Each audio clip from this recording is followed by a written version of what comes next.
Hello magicians, magic की दुनिया में आपका स्वागत है। मेरे साथ इस प्यारी सी मैजिकल जर्नी में जुड़ने के लिए, जुड़े रहने के लिए, खुद पर ढेर सारा काम करने के लिए और अपने जीवन में होने वाले छोटे बड़े जादू को अनुभव करने के लिए आपका तहे दिल से धन्यवाद धन्यवाद धन्यवाद। आज है हमारा day number 26। Per day number 26 शुरू करने से पहले एक बार रिवाइज़ कर लेते हैं कि पिछले दिनों में हमने क्या पढ़ा, क्या सीखा। तो डे 1 काउंट योर ब्लेसिंग्स, अपनी नियामतें गिने। डे 2 द मैजिक रॉक, जादुई पत्थर। डे 3 मैजिकल रिलेशनशिप्स, जादुई संबंध। डे 4 मैजिकल हेल्थ, जादुई स्वस्थ। डे 5 मैजिक मनी, जादुई धन। डे 6 वर्क्स लाइक मैजिक, जादू की तरह काम करना। Day 7 the magical way out of negativity, नकारात्मकता से बाहर निकलने का जादुई तरीका। डे 8 द मैजिकल इंग्रेडिएंट, जादुई तत्व। डे 9 द मनी मैग्नेट, धन का चुंबक। डे 10 मैजिक डस्ट एवरीवन, हर एक पर जादू की धूल का छिड़काव करें। डे 11 अ मैजिक मॉर्निंग, जादुई सुबह। Day 12 magical people who made a difference, जादुई लोग जिन्होंने फ़र्क डाला। Day 13 make all your wishes come true, अपनी सारी इच्छाओं को हकीकत में बदलें। Day 14 have a magical day, अपने दिन को जादुई बनाएं। Day 15 magically heal your relationships, जादू से अपने संबंधों को मधुर बनाएं। Day 16 magic and miracles in health, स्वास्थ्य में जादू और चमत्कार। Day 17 the magic check, magic check. Day 18 the magical to do list, जादुई कार्यसूची। डे 19 मैजिक फुटस्टेप्स, जादुई कदम। डे 20 हार्ट मैजिक, हृदय का जादू। डे 21 मैग्निफिशेंट आउटकम्स, बेहतरीन परिणाम। Day 22 before your very eyes, आपकी नज़रों के ठीक सामने। Day 23 the magical air that you breathe, जादुई हवा जिसमें आप सांस लेते हैं। डे 24 द मैजिक वेंट, जादुई छड़ी। डे 25 क्यू द मैजिक, जादुई संकेत समझें। और आज है हमारा day 26 magically transform mistakes into blessings, जादू से अपनी गलतियों को वरदानों में बदलें। तो चैप्टर के शुरू में एक फ़ोटोग्राफ है जो अभी आपको स्क्रीन पे दिखाई दे रहा है। मैं चाहती हूँ आप इस फ़ोटो को बड़े ध्यान से देखें, आपको इसमें क्या दिखाई दे रहा है।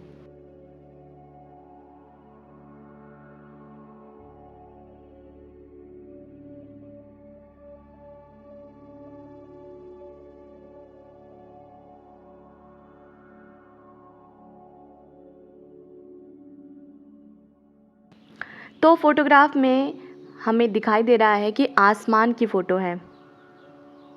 थोड़ा सा साफ आसमान है और थोड़ी सी जगह पे काले बादल हैं। और जहाँ काले बादल हैं वहाँ पे आप देख पा रहे होंगे कि थोड़ी सी ऐसी जगह है जहाँ से रोशनी एंटर कर रही है, जहाँ से रोशनी आ रही है और उसी रोशनी से कुछ जादुई सी किरणें चमकती हुई दिखाई दे रही हैं। तो जैसे कि आज के चैप्टर का नाम है magically transform mistakes into blessings, जादू से अपनी गलतियों को वरदानों में बदलें। तो आज हम अपनी ज़िंदगी में जो भी अंधकार है, आज हम एक बार उस अंधकार पे नज़र डालेंगे और जैसे हम उस पे नज़र डालेंगे हमें पता चलेगा कि एक्चुअल में वो जो अंधकार है वो हमारी लाइफ के लिए अच्छा है, क्योंकि उसके पीछे भी सूरज है। ऐसा होता है ना, इतना तो हम सब जानते हैं कि सूरज तो हमेशा मौजूद होता है ना। सूरज तो हमेशा मौजूद होता है, मतलब रोशनी तो हमेशा होती है। पर कई बार क्या होता है कि काले बादल आगे आ जाते हैं उसके, और जैसे ही काले बादल आगे आ जाते हैं तो रोशनी छिप जाती है पीछे और हमें अंधेरा अंधेरा दिखाई देता है। पर रोशनी तो होती है, बस रोशनी छिप गई होती है। पर जब हम ये जान लेते हैं कि रोशनी पीछे है, रोशनी छिपी हुई है, गायब नहीं हुई है, तो धीरे धीरे जब हम उस पर काम करते हैं तो वो जो काले बादल हैं वो छंटने शुरू हो जाते हैं। और जैसे जैसे वो छंटने शुरू होते हैं धीरे धीरे वो रोशनी एंटर करती है और जब रोशनी एंटर करती है तो रोशनी की एक किरण भी बहुत होती है उस अंधकार को दूर करने के लिए। तो आज के ये जो फोटोग्राफ है ये हमें बता रहा है कि वो जो साफ़ आसमान और काला आसमान दोनों आपको दिखाई दे रहा है, ये हमारी ज़िंदगी है। हमारी ज़िंदगी भी इस तरह से साफ़ आसमान से और काले आसमान से बनी हुई है। काला आसमान मतलब काले बादल का ज़िंदगी में होना, और कई बार ये जो काले बादल होते हैं ये हमें डरा देते हैं, भयभीत कर देते हैं। आपने देखा होगा बरसात के मौसम में ये काले बादल कई लोगों को डरा देते हैं, जिनके सर के ऊपर छत नहीं होती है, जिनके जगह पे बाढ़ जैसी स्थितियां पैदा होने वाली हो रही होती हैं, उनको वो काले बादल डरा देते हैं। या normal day to day life में अगर आपने कोई चीज़ बाहर छत पे सुखाने के लिए रखी हो, कपड़े हों, मसाले हों, कुछ भी हो, तो आपको पता है अच्छा काले बादल आके जल्दी से जाके उन चीज़ों को कलेक्ट करना है और अंदर लेके आना है।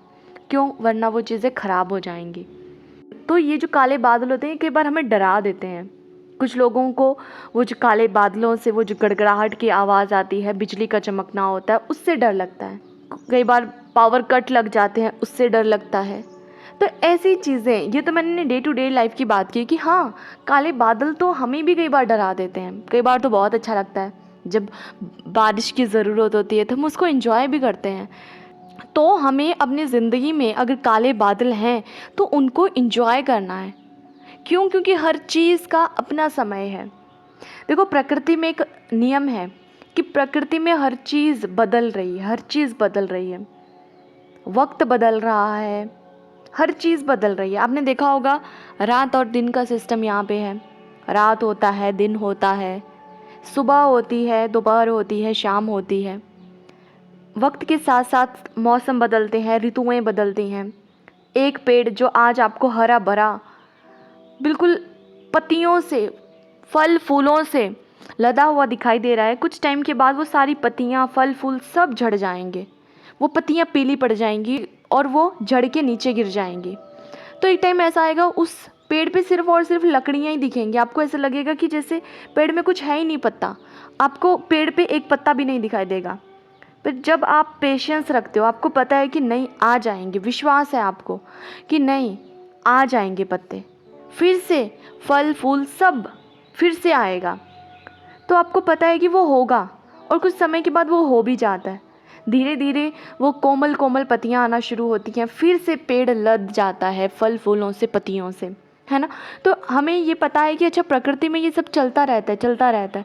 तो हमारी ज़िंदगी में भी ये सब चीज़ें चलती रहती हैं।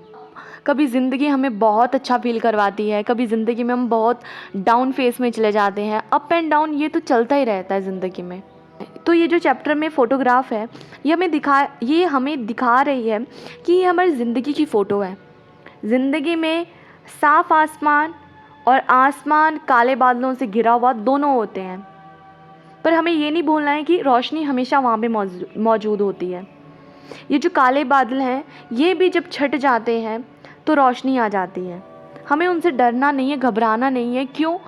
क्योंकि वो हमारी ज़िंदगी में इम्पॉर्टेंट है। अगर काले आसमान कभी आपकी ज़िंदगी में आए हैं ना, आपकी ज़िंदगी में कभी कोई प्रॉब्लम, कोई चैलेंज, कोई मुश्किल टाइम, कभी कोई ऐसा टाइम जिसमें आपको जो वक्त गुजारना मुश्किल हो रहा हो।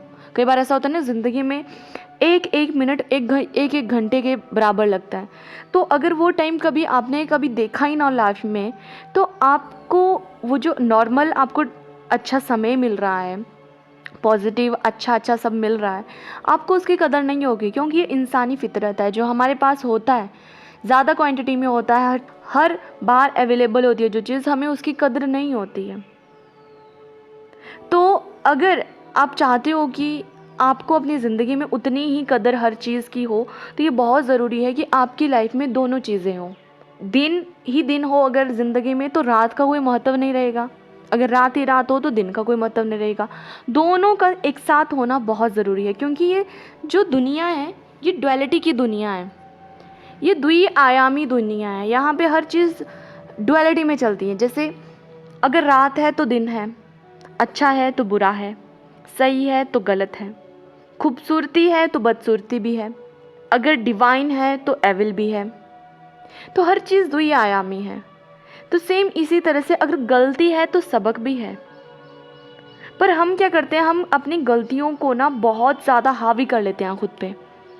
कुछ लोग ऐसे होते हैं जिन्होंने अपने पास्ट लाइफ में या प्रेजेंट लाइफ में कुछ गलतियां की होती हैं और वो उनकी वजह से गिल्ट में चले जाते हैं, या वो खुद को इतना बुरा समझ लेते हैं कि मैं तो बहुत बुरा इंसान हूँ, मैं कैसे हर बार ये गलतियां कर सकता हूँ, मैं कैसे बार बार ये छोटी बड़ी बार बार ये गलतियां करता हूँ, मैं क्यों उन चीज़ों को समझ नहीं पाता हूँ, है ना। तो कई बार हम बहुत गिल्ट में चल जाते हैं अपनी गलतियों को लेके। और ये जो आज का चैप्टर है ये बहुत बहुत ज़्यादा डीप और बहुत बहुत ज़्यादा ज़रूरी और बहुत बहुत ज़्यादा समझने वाला चैप्टर है, और ये ज़िंदगी में सबसे ज़्यादा इम्पॉर्टेंट चैप्टर है ये जो आज का चैप्टर है, इसलिए इसको बहुत ध्यान से सुनना समझना। तो चैप्टर का नाम क्या है? Magically transform mistakes into blessings. जादू से अपनी गलतियों को वरदान में बदलें। तो देखो, अभी तक हमने जादू से क्या क्या किया।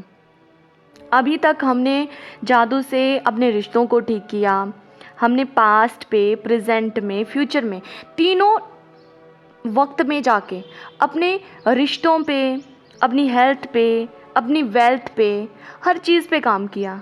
अपनी जादुई हवा के लिए हमने ग्रैटिट्यूड फील किया, भोजन के लिए किया, पानी के लिए किया, जो लोग हमारे लिए काम करते हैं हर किसी के लिए ग्रैटिट्यूड फील किया, और यूनिवर्स किस तरह से हमसे कम्युनिकेट करता है उन चीज़ों को समझा, है ना। तो ये सब तो हमने कर लिया, पर ये जो आज का चैप्टर है ये बहुत इंपॉर्टेंट चैप्टर है कि अपनी गलतियों को वरदान में बदले। कई बार हम ना इस गिल्ट में होते हैं, कई बार हम इस बोझ को पूरी ज़िंदगी ढोते रहते हैं कि मैंने अपने बचपन में, अपनी जवानी में, अपने अडल्टहुड में ये सब गलतियाँ की, अपने बुढ़ापे में ये सब गलतियाँ की। हम ना उस चीज़ से इतने दबे हुए होते हैं कि हम अब खुद को बहुत बुरा इंसान या तो मान लेते हैं, या हमें लगता है कि ईश्वर मेरे साथ ही ये सब गलत करता है, ईश्वर मेरा दुश्मन है, या मेरा नसीब अच्छा नहीं है, मेरा भाग्य अच्छा नहीं है, मैं तो अनलकी पर्सन हूँ। ये सब चीज़ें हम खुद को बोलना शुरू कर देते हैं। और जब हम ये खुद को बोलना शुरू कर देते हैं तो आपको पता है कि जब हमारी सेल्फ टॉक नेगेटिव हो जाती है तो उसका प्रभाव हमारे जीवन पे पड़ता है, और उसका प्रभाव आपकी मैनिफेस्टेशन पे, आप क्या कर रहे हो अपनी ज़िंदगी में, हर चीज़ पे पड़ता है। आपके रिश्तों पे, आपकी हेल्थ पे, आपकी मनी पे, हर चीज़ पे उसका इफ़ेक्ट पड़ेगा, और जो भी इफ़ेक्ट पड़ेगा वो नेगेटिव ही होगा। तो अगर हम चाहते हैं कि हमें अपनी ज़िंदगी को बहुत अच्छा जीना है, खुश रहना है, हंसना है, मुस्कुराना है, तो ये बहुत ज़रूरी है कि वो जो बोझ आपने अभी तक अपने कंधों पे रखा हुआ है अब उसको ना उतार दो। ठीक है, गलतियाँ हुई हैं। आप सबने वो मुहावरा सुना है, बचपन में हम पढ़ते थे कि मनुष्य गलतियों का पुतला है। तो वो मुहावरा किसी ने ऐसे ही नहीं लिखा हुआ है, वो सच बात है। मनुष्य गलतियों का पुतला है, और ये सही बात है। हम सब गलतियाँ करते हैं और हम अपनी गलतियों से ही सीखते हैं। अगर हम अपनी ज़िंदगी में गलतियाँ नहीं करेंगे तो हम सीखेंगे भी नहीं। अगर हम अपनी ज़िंदगी में फेल नहीं होंगे तो हमें ये भी पता नहीं होगा कि सक्सेस क्या होती है। तो सक्सेस का भी इम्पोर्टेंस तभी है ना जब हम फेल होते हैं, जब हम किसी चीज़ में चूक जाते हैं। तो आज का ये जो चैप्टर है ये सबसे पहले तो आपको ये बोल रहा है कि पहले इस चीज़ को नॉर्मलाइज कर दो कि इंसान गलतियों का पुतला है, और ऐसा कोई भी इंसान नहीं है जिसने आज तक कोई गलती ना की हो। सब गलतियां करते हैं और सब अपनी गलतियों से सीखते हैं, क्योंकि गलतियां होती ही हैं सबक लेने के लिए, सीखने के लिए, आगे ग्रो करने के लिए। तो इस चीज़ को नॉर्मलाइज कर दो, पहले तो एक्सेप्ट करो कि ठीक है गलती की है। और दुनिया में कोई इंसान ऐसा नहीं है जिसने कभी कोई गलती ना की हो। तो आप कोई अनोखे पर्सन नहीं हो, यूनिक नहीं हो, आप नॉर्मल हो। ठीक है, सब ने गलतियाँ की हैं, आपने भी गलतियाँ की हैं। ठीक है, वरना क्या होता है कि कई बार कुछ लोग ना गिल्ट में जी रहे होते हैं, हर बात पे गिल्ट, कि कैसे मैंने ये छोटी सी गलती कर दी, मुझे क्या इतनी भी समझ में नहीं थी, कैसे मैंने ये बड़ी बड़ी गलतियां कर दी, क्या मुझे इस चीज़ के बारे में पहले भनक नहीं हुई। ठीक है, इस गिल्ट में भी नहीं जीना है और ना इस चीज़ के लिए ऑनर फील करना है कि भाई मैं तो गलतियाँ करता रहता हूँ, मुझे तो कोई फ़र्क नहीं पड़ता है, दुनिया वाले जो बोलते हैं बोलते रहें, ठीक है। ना तो ऑनर फील करो ना तो गिल्ट फील करो, नॉर्मलाइज कर दो इस चीज़ को कि ठीक है गलती हुई है। Nothing new under the sky, यहाँ पे कुछ भी नया नहीं है। आपको लगे कि ये सिर्फ आपकी कहानी है, आपकी ज़िंदगी में सबसे बड़ी प्रॉब्लम है, चैलेंजेस है, आपने सबसे ज़्यादा गलतियाँ की हैं, तो भाई ऐसा नहीं है। Nothing new under the sky, कुछ भी नया नहीं है यहाँ पे, सबकी यही कहानी है जो आपकी कहानी है। बस हम खुद को कुछ ज़्यादा स्पेशल फील करवा देते हैं, पर स्पेशल किस चीज़ में करवाते हैं? नेगेटिव सेंस में, जहाँ करवाना चाहिए वहाँ नहीं करवा पाते। खुद के साथ नेगेटिव टॉक करते हैं, तुमने इतनी बड़ी गलती कैसे की, तुम्हें क्या इतनी समझ नहीं थी, तुमसे तो ये काम भी नहीं होता, तुम्हें तो छोटी छोटी बातें याद नहीं रहती, तुम्हें तो छोटे छोटे काम करने नहीं आते, तुम तो एक काम को अच्छे से नहीं कर सकते। इस तरह से नेगेटिव सेल्फ टॉक, कौन सी? नेगेटिव वाली। यही हमारे जीवन को नीचे की ओर लेके जा रही है। दुनिया वाले क्या कहेंगे वो तो बात की बात है, पहले खुद का देखो, खुद को क्या बोलते हो वो इम्पॉर्टेंट है। दुनिया वाले जो बोलते हैं वो तो हम भूल भी जाते हैं कई बार, पर हम खुद को, हम 24 घंटे हम अपने साथ होते हैं। 24 घंटे हमारे साथ हर कोई नहीं होता है, कुछ चीज़ें ऐसी होती हैं लाइफ में जो सिर्फ हमें ही पता होती हैं, हमारे अलावा किसी को पता नहीं होती हैं। हमें पता है वो हम क्या कर रहे हैं, क्या अच्छा कर रहे हैं, क्या बुरा कर रहे हैं, क्या गलत है, क्या सही है, जो भी आप उस चीज़ को लेबल करते हो हमें पता है वो, ठीक है। तो आपको पता है कि आपकी ज़िंदगी में आपने क्या क्या किया हुआ है, क्या क्या कर रहे हो।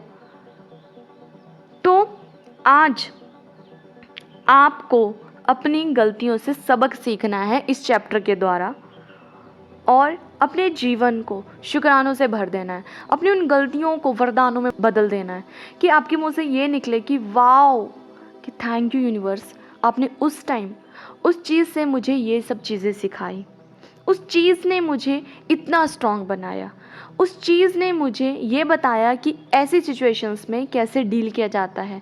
इस तरह से आपको ग्रैटिट्यूड फील करना है हर चीज़ के लिए, ठीक है। तो ये जो आज का तो ये जो अभी आपको फोटोग्राफ दिखाई दे रहा है, एक बार फिर से इसको देखें, ये हमारी ज़िंदगी है। ज़िंदगी में उतार चढ़ाव चलता रहता है, ज़िंदगी का तो नाम ही यही है। कभी इसमें सुख होगा, कभी इसमें दुख होगा, कभी इसमें हंसी होगी, कभी इसमें रोना होगा, कभी हम कोई अच्छा काम करेंगे, कभी हम कोई गलती कर देंगे।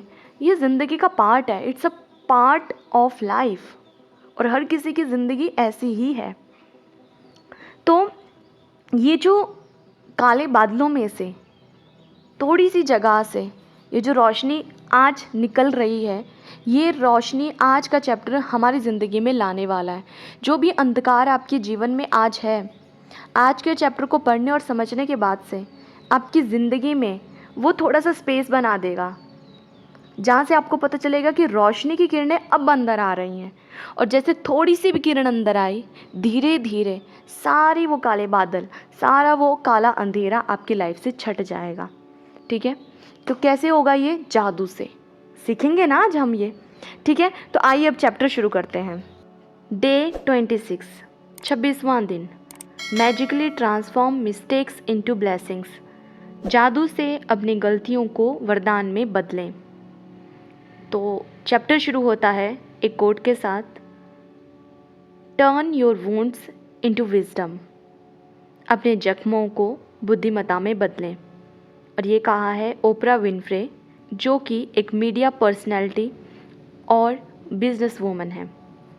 तो आप में से बहुत सारे लोग होंगे जो ओपरा विनफ्रे को जानते होंगे, उनकी लाइफ में क्या क्या हुआ है उन सब चीज़ों को जानते होंगे, और ये भी जानते होंगे कि वो कितनी बड़ी एक इन्फ्लुएंसर हैं। तो ओपरा विनफ्रे की जब हम लाइफ को देखते हैं तो हमने देखा है कि किस तरह से उन्होंने अपने जीवन को बनाया है। जब वो बचपन में छोटी थी तब उनके साथ मोलेस्टेशन हुआ था। जब वो 12 और 14 ईयर्स की थी तभी वो प्रेग्नेंट हो गई थी, और उन्होंने एक लड़के को जन्म दिया था जो कि बाद में जीवित नहीं रहा था किसी कारण से। तो उसके बाद वो जब 17 साल की हुई तब उन्होंने अपना करियर शुरू किया। तो बचपन में इस तरीके से सेक्सुअली हरास होना, प्रेग्नेंट होना, तो ये सब इन सब चीज़ों ने उनको बहुत ज़्यादा तोड़ दिया था। पर फिर से उन्होंने खुद को उठाया, काम करना शुरू किया और उनका एक शो है द ओपरा विनफ्रे शो। वो बहुत ज़्यादा पॉपुलर शो है और वो तकरीबन 20 साल वो शो लगातार चलता रहा। तो ओपरा विनफ्रे को मैं पर्सनली खुद भी फॉलो करती हूँ। उनकी मैंने बुक्स, उनके कुछ इंटरव्यूज़ मैंने सुने हैं। तो उन्होंने ये कहा है कि अपने जख्मों को बुद्धिमत्ता में बदलें, turn your wounds into wisdom.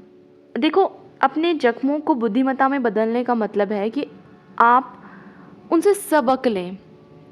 जैसे हम बहुत सारी मिस्टेक करते हैं, हम गलतियां करते हैं, हम फेल होते हैं, तो हमें उन चीज़ों से सीखना चाहिए कि उस चीज़ ने मुझे क्या सिखाया। जब तक हम किसी चीज़ से सीखते नहीं हैं, अपनी गलतियों से सीखते नहीं हैं, अपने फेलियर से सीखते नहीं हैं, ये नहीं सीखते हैं कि मुझे कहाँ इम्प्रूव करना चाहिए, कहाँ कमी थी, क्या करना चाहिए, किस तरीके से करना चाहिए, तब तक हम उस चीज़ में सक्सेस नहीं पा सकते हैं। और जैसे कि आपने एक बात वो सुनी होगी, जिन्होंने बल्ब का आविष्कार किया था, तो उन्होंने बहुत बार बल्ब बनाए पर वो फेल होते रहे। और जब वो 1000 बार फेल हो गए और फिर उन्होंने बल्ब बनाया, तो जब दुनिया वालों ने उनसे पूछा कि आप 1000 बार फेल हुए तब आपने जाके बल्ब बनाया, तो उन्होंने कहा मैं 1000 बार फेल नहीं हुआ, मैंने 1000 बार काम करके ये सीखा कि इस तरह से ये काम नहीं होगा, मुझे नेक्स्ट टाइम कुछ और करना पड़ेगा, तब वो बल्ब बनेगा। तो इसी तरह से हमारी लाइफ में जो भी फेलियर आते हैं वो हमें कुछ ना कुछ सिखाने के लिए आते हैं। जो भी हम गलतियां करते हैं वो हमें कुछ सिखाने के लिए आती हैं। जब तक आप उनसे सबक नहीं सीखोगे, उनसे सीखोगे नहीं, तब तक वो चीज़ें रिपीटेडली आपके साथ होती रहेंगी। तो हमारे जीवन का उद्देश्य ही यही है कि अपनी गलतियों से सीखो और उस सीख को याद रख के आगे बढ़ो। फिर आपको वो जो गलती आपने पहले की थी वो रिपीट नहीं करनी है। आपने सीख लिया ना कि मुझे ये नहीं करना है, ये करने से मेरा नुकसान होता है या किसी और का नुकसान होता है, मुझे दुख पहुंचता है, अच्छा नहीं लगता है, रिश्ते ख़राब होते हैं, चीज़ें ख़राब होती हैं, बिगड़ जाती हैं। तो आपको अपनी चीज़ों तो आपको सबक सीखना है। जब तक आप सबक नहीं सीखोगे आपके साथ वो चीज़ें बार बार होती रहेंगी। इसलिए ओपरा विनफ्रे कहती हैं कि अपने जख्मों को बुद्धिमत्ता में बदलें, turn your wounds into wisdom. बुद्धिमान आदमी वही है जो कि अपनी गलतियों से सीखता है।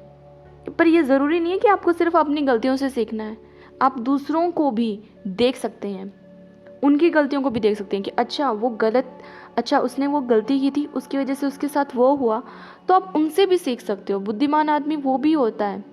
बुद्धिमान आदमी दूसरों की गलतियों से भी सीखता है। अपनी से तो सीखना है, दूसरों से भी सीखना है कि मुझे वैसे काम नहीं करने हैं या मुझे वो गलती नहीं करनी है। ठीक है, तो आगे चैप्टर शुरू करते हैं।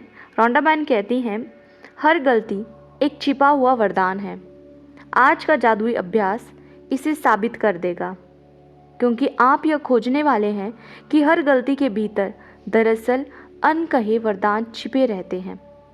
तो वो कह रही हैं कि हर गलती में एक ब्लेसिंग छिपी हुई है। और ये जो हमारी मैजिकल प्रैक्टिस है, ये आज हमें सिखा देगी, इवन प्रूव कर देगी ये कि हाँ, हम जिसे कहते हैं ना कि मेरे ही साथ ये बुरा हुआ, मेरे साथ ऐसा क्यों हुआ, इतना बुरा तो कभी किसी के साथ ना हो, भगवान ऐसी परिस्थिति किसी के लाइफ में ना लेके आए। आपके साथ जितना गलत हुआ हो आप उसको याद कर लो आज, ठीक है। जो भी आपको लगता है कि ये मेरे साथ सबसे गलत हुआ है, वर्स्ट टू वर्स्ट, ठीक है, जिसके लिए आपने अभी तक सिर्फ और सिर्फ कंप्लेन की हो, जिसके बारे में आप सिर्फ सोच के उसके बारे में बात करके आप सिर्फ नेगेटिव हुए हो, तो उन चीज़ों को आज याद कर लो। क्योंकि आज की ये जो मैजिकल प्रैक्टिस है वो आपको ये सिखा देगी कि जो आप सोचते हो ना उसके बारे में कि वो इतना बुरा है, मेरे साथ ऐसा गलत हुआ, दरअसल में वो कुछ ऐसा है ही नहीं, वो एक ब्लेसिंग है। बस अभी तक आपका ध्यान उस तरफ नहीं गया है। कई बार ऐसा होता है ना कि जब तक कोई हमें रास्ता नहीं दिखाता है, हमें रास्ता पता नहीं होता है। तो आप इस तरह से समझ लो कि अभी तक आपने नेगेटिविटी का रास्ता ही पकड़ा हुआ है, पर आज ये जो चैप्टर है वो आपका हाथ पकड़ के आपको रोशनी दिखाएगा कि तुम सिर्फ इसी रास्ते पे चले जा रहे हो, तुम इधर नज़र तो करो, इस रोशनी में तो आओ, यहाँ पॉजिटिविटी का रास्ता भी है जो कि तुम्हें ये बताएगा जो भी आज तक तुम्हें लगता आया है कि मेरे साथ ये गलत हुआ है या मैंने ये गलतियाँ की हैं, आज तुम्हें पता चलेगा कि उसमें ब्लेसिंग्स छुपी हुई हैं। हर एक मिस्टेक में ब्लेसिंग्स छुपी होती हैं और ऐसा नहीं होता कि एक गलती में एक ही ब्लेसिंग होगी, एक गलती में उतनी ब्लेसिंग्स होती हैं जितनी आप देख सकते हो। ये आपके ऊपर डिपेंड करता है कि आप उसमें कितनी ढूंढ पाते हो। पर धीरे धीरे अभी तो हो सकता है कि आप ढूंढ ही ना पा रहे हो, पर आज हम शुरुआत करेंगे कि कैसे ढूंढनी है। फिर जैसे जैसे आप इस प्रैक्टिस को करते जाओगे, आपको मिस्टेक में कुछ भी गलत नहीं लगेगा। आपको लगेगा कि अच्छा ये हुआ, इसमें कितना अच्छा छिपा हुआ था मेरा, इसमें कितनी सारी ब्लेसिंग्स छिपी हुई हैं। ये कैसे होगा? आज की मैजिकल प्रैक्टिस से। तो देखो, ये जो आज का चैप्टर है कि अपनी मिस्टेक्स को ब्लेसिंग्स में बदलना, ये आज डे 26 पे हमें दिया गया है। और इसके पीछे ये रीज़न है कि जब तक आप पहले अपने फिज़िकल वर्ल्ड को फुलफ़िल नहीं कर देते हो, कि आपके रिश्ते जब तक अच्छे नहीं होंगे आप ये सब नहीं सोच सकते, आपके पास पैसा नहीं होगा, नौकरी नहीं होगी, सेहत अच्छी नहीं होगी, आप इन सब चीज़ों के बारे में नहीं सोच सकते। आपके पास खाने के लिए खाना नहीं है अगर, ठीक है, आप किसी की सेवा नहीं कर रहे हो, आपका दूसरों के लिए, आपके इमोशंस दूसरों के लिए अगर बिल्कुल ज़ीरो है, मतलब आपको कोई सेंसिटिविटी फील नहीं होती है, तो तब आप ये चीज़ नहीं कर सकते, तब आप ये चैप्टर प्रैक्टिस नहीं कर सकते। तो ये चैप्टर डे 26 पे इसलिए आया है क्योंकि पिछले जितने भी 25 दिन हमने पढ़े, जाने, सीखे, प्रैक्टिस किए, वो आज हमें इस लायक बना रहे हैं कि हम अपनी मिस्टेक्स में भी ब्लेसिंग्स ढूंढ सके। अगर ये चैप्टर पहले आ गया होता तो आप इसे नहीं समझ पाते, या हो सकता है आपको ऊपरी तौर पे समझ में आ जाता, पर जब आप प्रैक्टिकल इसको करने लगते तब आपको ढूंढ के भी शायद ब्लेसिंग्स ना मिलती, आपको उसमें फिर भी नेगेटिविटी दिखाई देती। पर अब 25 दिनों से आप इतने पॉजिटिव हो चुके हो, आपका माइंडसेट इतना सही हो चुका है कि आप हर गलत चीज़ में भी अच्छा ढूंढ सकते हो। ठीक है, तो आइए आगे पढ़ते हैं। आगे रोंडाबाइन बता रही हैं, कोई बच्चा जब साइकिल चलाना या लिखना सीखता है तो कई गलतियां करता है। हम इसके बारे में कुछ नहीं सोचते हैं क्योंकि हम जानते हैं कि वह जो करने की कोशिश कर रहा है उसकी प्रक्रिया में गलती करके ही वह उसे सीख पाएगा और अंततः उसमें माहिर बन पाएगा। तो ऐसा होता है ना कि जब कोई छोटा बच्चा लिखना, पढ़ना, बोलना, चलना, खाना, पीना, कुछ भी सीखता है, साइकिल चलाना, नहाना, हैंड वॉश करना, तो बचपन में उसे कोई कुछ नहीं बोलता है, उसे नहीं बोलते हैं कि अरे भाई तुम गलती कर रहे हो, है ना, तुम्हारी राइटिंग अच्छी नहीं है, तुम अच्छे से नहीं लिख रहे हो, तुम अच्छे से नहीं बोल पा रहे हो। उसकी तोतली आवाज़ में जब वो बोलना शुरू करते हैं सब खुश होते हैं कि वाह ये बोल रहा है। कोई सर पकड़ के नहीं बैठता है कि अरे ये तो तोतला बोल रहा है, ये क्यों क्लियर वर्ड्स नहीं बोल रहा है, क्यों ये बिल्कुल साफ साफ नहीं बोल रहा है। क्योंकि सबको पता है कि इसी तरह से वो धीरे धीरे प्रैक्टिस करते करते ही वो साफ बोल पाएगा।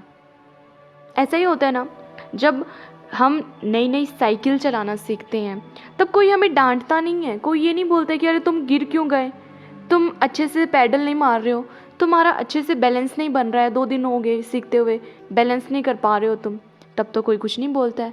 तब बोलते हैं हाँ सीखते रहो, ऐसे ही सीखोगे, है ना, गिर भी जाओगे तब भी कोई बोलेगा अरे कोई बात नहीं, उठो, गिर के ही तो सीखते हैं, तब तो कोई कुछ नहीं बोलता है ना।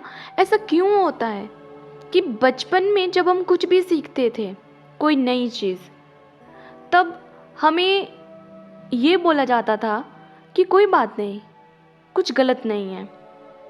इसी तरह से सीखा जाता है, क्योंकि हमें ये उस टाइम पता था कि प्रोसेस है, ये प्रोसेस ही ऐसी है कि शुरू में आप किसी भी नई चीज़ को सीखोगे, कोई न्यू स्किल आप सीखोगे। मान लो आज आप स्कूटी चलाना सीख रहे हो, आपको कोई डांटेगा थोड़ा ना, आपको बोलेंगे ना कि अरे ऐसा तो होता है, गिर जाते हैं, लग भी जाती है कई बार चोट।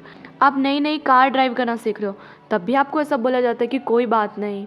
इवन सरकार भी आपको पहले लर्नर लाइसेंस देगी 6 महीने के लिए कि आराम से सीखो, है ना, क्योंकि शुरू शुरू में जजमेंट नहीं होती है, सरकार को भी ऐसा पता है। तो यहाँ से आपको ये समझ पा रहे हो ना कि जब बच्चा कोई भी मिस्टेक करता है तब हम उसे डांटते नहीं हैं, इवन उसको और मोटिवेट करते हैं। क्योंकि हमें पता है कि अगर हम उसको डांट देंगे या उसको डीमोटिवेट करेंगे तो वो कभी वो चीज़ नहीं कर पाएगा, वो डीमोटिवेट हो जाएगा। हम उसको मोटिवेट करते हैं, कई बार हम उसको अपनी कहानियाँ भी सुनाते हैं कि जब मैं छोटा था तुम तो फिर भी 2 दिन में सीख गए, मेरे को तो सीखने में हफ्ता लगा था, मेरे को तो लिखना ही नहीं आता था, मेरे तो आज भी देखो हैंड राइटिंग कैसे है, तुम तो मेरे से भी ज़्यादा सुंदर लिख लेते हो। तब हम उनको इस तरह से इंस्पायर करते हैं ताकि वो अच्छे से सीख पाएँ और उस चीज़ के मास्टर बन पाएँ। क्योंकि हमें ये समझ में आ गया होता है कि ये प्रोसेस ही ऐसी है ना। तो आगे रोंडा बहन हमसे पूछ रही हैं, तो फिर ऐसा क्यों होता है कि बड़े लोग जब गलतियां करते हैं तो वे खुद पर इतने सख्त हो जाते हैं? Question mark. तो पूछ रही हैं हमसे कि ऐसा क्यों होता है कि जब कोई बड़े लोग गलतियां करते हैं तो हम उन पे सख्त हो जाते हैं। जो नियम बच्चों पर लागू होता है वही आप पर भी लागू होता है। हम सभी गलतियां करते हैं और यदि हम कोई गलती न करें तो कभी कुछ सीख नहीं पाएंगे और अधिक चतुर या समझदार नहीं बन पाएंगे। तो रोंडा बहन कह रही हैं कि बचपन में जब बच्चा गलती करता है तब तो हम नहीं डांटते हैं, हम उसे इंस्पायर करते हैं, उसको मोटिवेट करते हैं, उसको बार बार बोलते हैं कि ये तो प्रोसेस है, ऐसा ही होता है। पर जब कोई बड़ा पर्सन कोई गलती करता है तब हम उस पर क्यों जजमेंटल हो जाते हैं? क्यों हम बोलते हैं कि यार ये इतना इमेच्योर है, इसमें इतनी भी समझ नहीं है, ये ऐसी गलतियाँ कैसे कर सकता है, क्या इसको नहीं पता चलता कि ये करने से ऐसा होगा, ये करने से ये गलत कर देगा? क्यों हम उस पर बहुत ज़्यादा स्ट्रिक्ट हो जाते हैं? क्यों? पर हमें ये समझना चाहिए कि जब भी आप किसी भी नई चीज़ को सीखते हो, कुछ भी नया करते हो अपने जीवन में, कुछ भी नया, तब गलतियां होना स्वाभाविक हैं। क्यों? क्योंकि आप पहली बार उसे कर रहे हो। पर हम इतने जजमेंटल क्यों हो जाते हैं? बच्चों के केस में तो हम जजमेंटल नहीं हुए, पर बड़ों के केस में हो जाते हैं, है ना। अब देखो इसका एग्जाम्पल समझाती हूँ कि हर कोई नया नया सब काम करता है। आज अगर आप जिस भी एज में हो, जब आपने फर्स्ट टाइम स्मार्टफ़ोन चलाना शुरू किए थे, लैपटॉप कंप्यूटर चलाना शुरू किए थे, तब उनको डर लगता था कि कहीं कुछ गलत ना हो जाए, मैं कुछ गलत ना कर दूं। तो शुरू शुरू में सबको डर लगता है। अब इसको मैं एग्जांपल से समझाती हूँ। जैसे कि हमारे पेरेंट्स हैं, तो हमारे पेरेंट्स को कई बार लैपटॉप चलाना नहीं आता या इंटरनेट के काम करने नहीं आते या स्मार्टफ़ोन चलाने नहीं आते, तो वो हमसे बार बार पूछते हैं कि ये कैसे करते हैं, वो कैसे करते हैं, या वो हमें बोल देते हैं कि भाई ये काम हमसे नहीं होता, ये काम तुम ही कर लिया करो, है ना। पर हम वहाँ पे क्या करते हैं, हम चिढ़ जाते हैं, हम बोलते हैं आपको ये भी नहीं आता करने, आप सीखो ना, आपको ये भी नहीं आता, वो भी नहीं आता। बचपन में तो वो हमको हर चीज़ सिखाते थे, चलना उठना बैठना सब उन्होंने सिखाया, वो तो हमसे बड़े पोलाइटली बात करते थे। उस टाइम तो हमें भी कुछ नहीं आता था, पर उन्होंने तो कभी हमें डांटा नहीं, हमें तो यही बोला कि करो करो, ये प्रोसेस है, ऐसे ही सीखते हैं। पर हम क्यों इतने जजमेंटल हो जाते हैं, हम क्यों उनको डांटने लग जाते हैं कि कल ही तो बताया था, आज आप भूल गए। अरे प्रोसेस है, उनके लिए ये चीज़ नहीं है।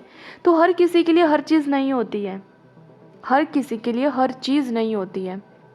आप कुछ भी काम करो, आप खाना पकाना सीख रहे हो, तो शुरू शुरू में कोई भी ऐसा नहीं होता है जो एकदम परफेक्ट खाना बना देता है पहली बार में, जिसकी परफेक्ट गोल रोटियां पहली बार में बन जाएंगी।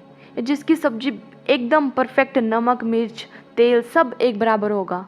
नहीं होता है ऐसा। प्रैक्टिस प्रैक्टिस प्रैक्टिस करते करते वो चीज़ होती है।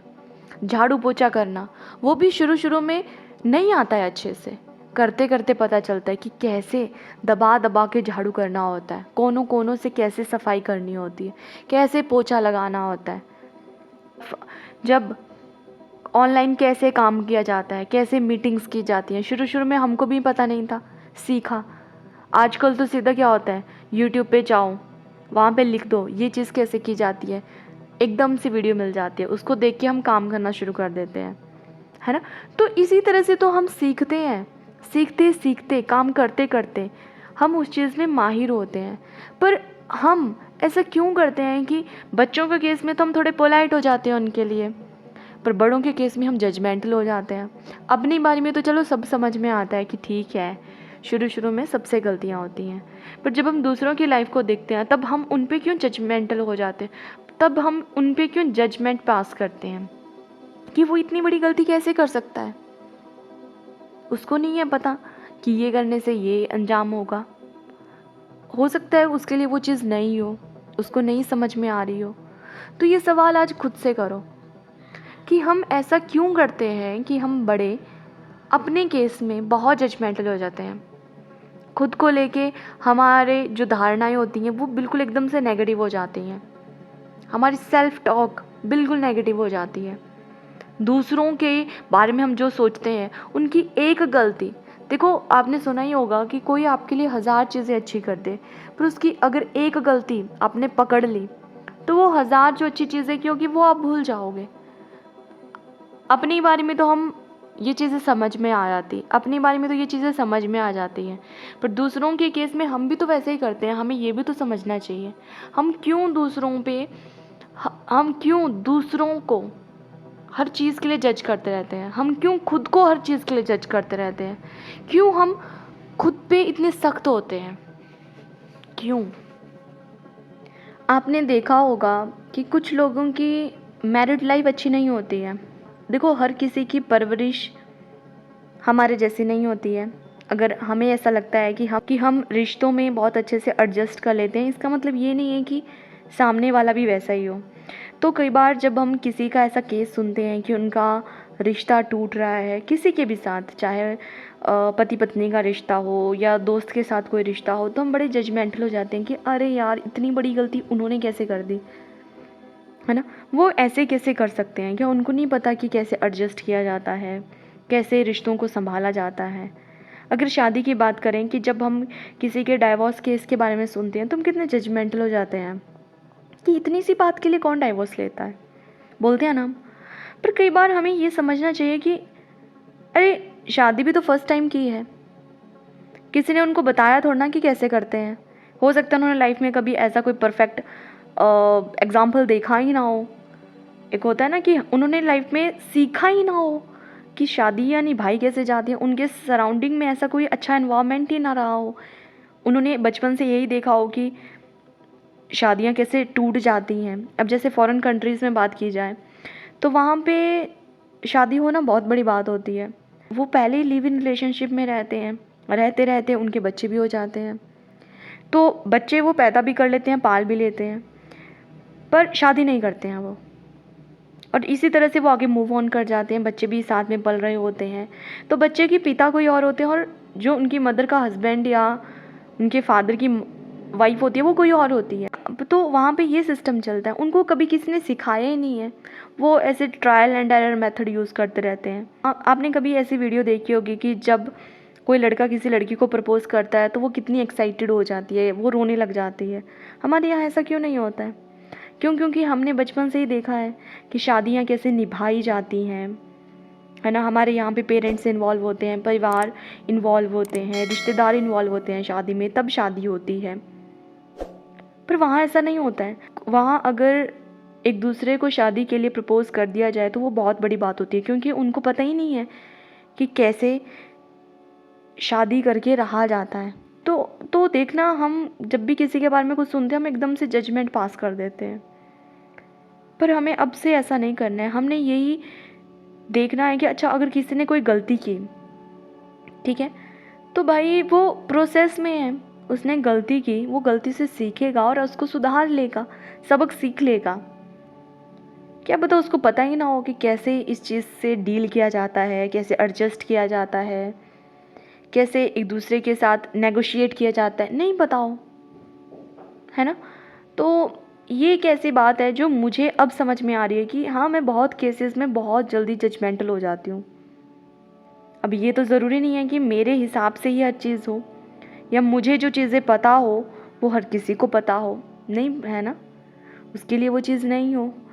सो अब से मैं तो बिल्कुल ये कोशिश करूँगी कि मैं ऐसे जजमेंटल ना हूँ, किसी के लिए स्ट्रिक्ट ना हो या किसी के बारे में सोच के सुन के कोई भी लेबल ना कर दूँ कि ये तो ऐसा है, अच्छा बुरा, जैसे कि हम कर देते हैं। ठीक है, तो आगे रोंडा बायन कह रही हैं, हमारे पास अपने खुद के विकल्प चुनने की स्वतंत्रता होती है और इसका मतलब यह है कि हमारे पास गलतियां करने की स्वतंत्रता होती है। इंग्लिश में पढ़ती हूँ, we have the freedom to make our own choices and that means we have the freedom to make mistakes.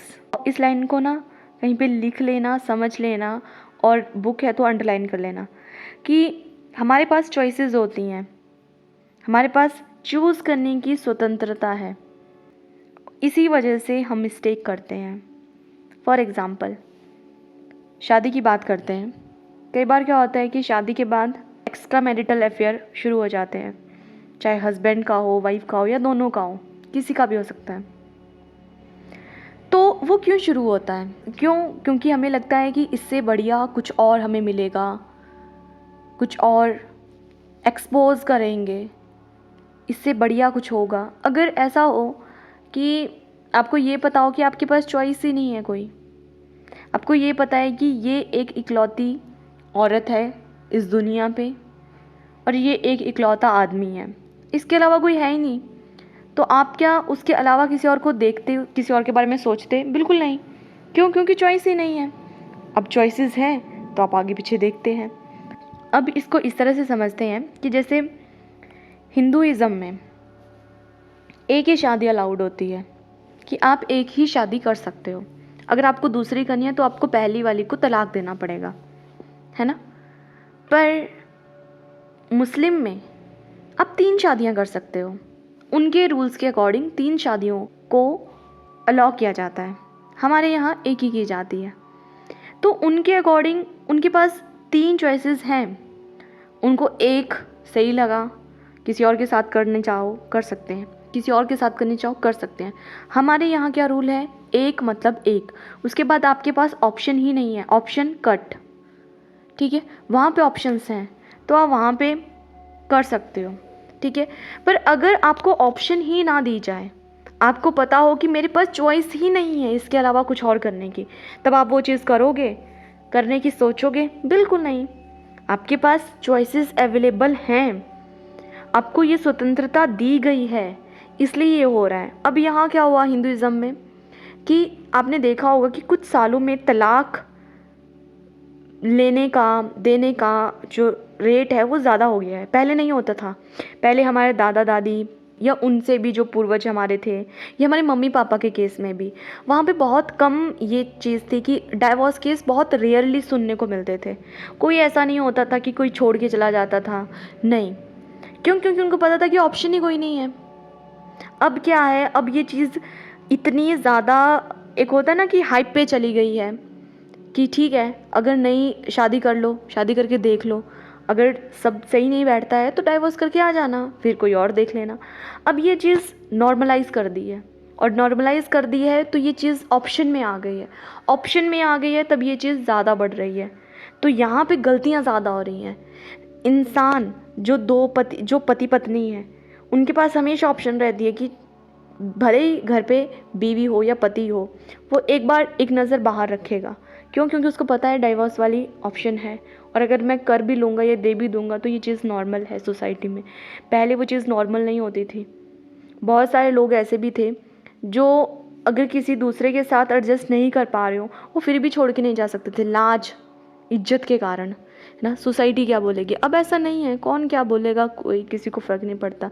तो मैं इस एग्जांपल से ये समझाना चाहती हूँ कि जब आपके पास ऑप्शंस खुल जाती हैं ना, आपके पास चूज़ करने की फ्रीडम होती है ना, तब गलतियाँ होती हैं। अगर आपके पास ऑप्शन ही ना हो, ऑप्शन ही कट कर दी गई हो, तो गलतियाँ भी नहीं होंगी। ये बहुत गहरी बात है जो कि समझने वाली बात है। तो आगे रौंडा बहन कह रही हैं, गलतियों से चोट पहुंच सकती है, लेकिन यदि हम अपनी की हुई गलतियों से नहीं सीखते हैं तो इसका अर्थ है कि उनकी वजह से हमने जो कष्ट उठाया वो व्यर्थ गया।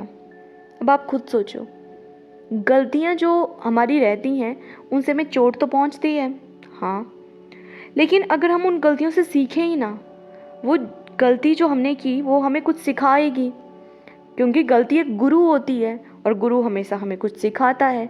अब हम देखें कि हम कैसे वाले स्टूडेंट हैं, सीखते हैं या नहीं सीखते हैं। तो अगर हम सीखें ही ना, तो जो भी हमने कष्ट उस टाइम सहे, जो भी पेन, सफरिंग, रोना धोना, जो कुछ भी किया आपने, जो भी आपको स्ट्रेस, एंग्जाइटी, जो भी आपने फील किया, अगर आप उससे सबक ही ना सीखे, गलती से आपने वो वाला टाइम व्यतीत कर दिया, तो वो तो वेस्ट गया।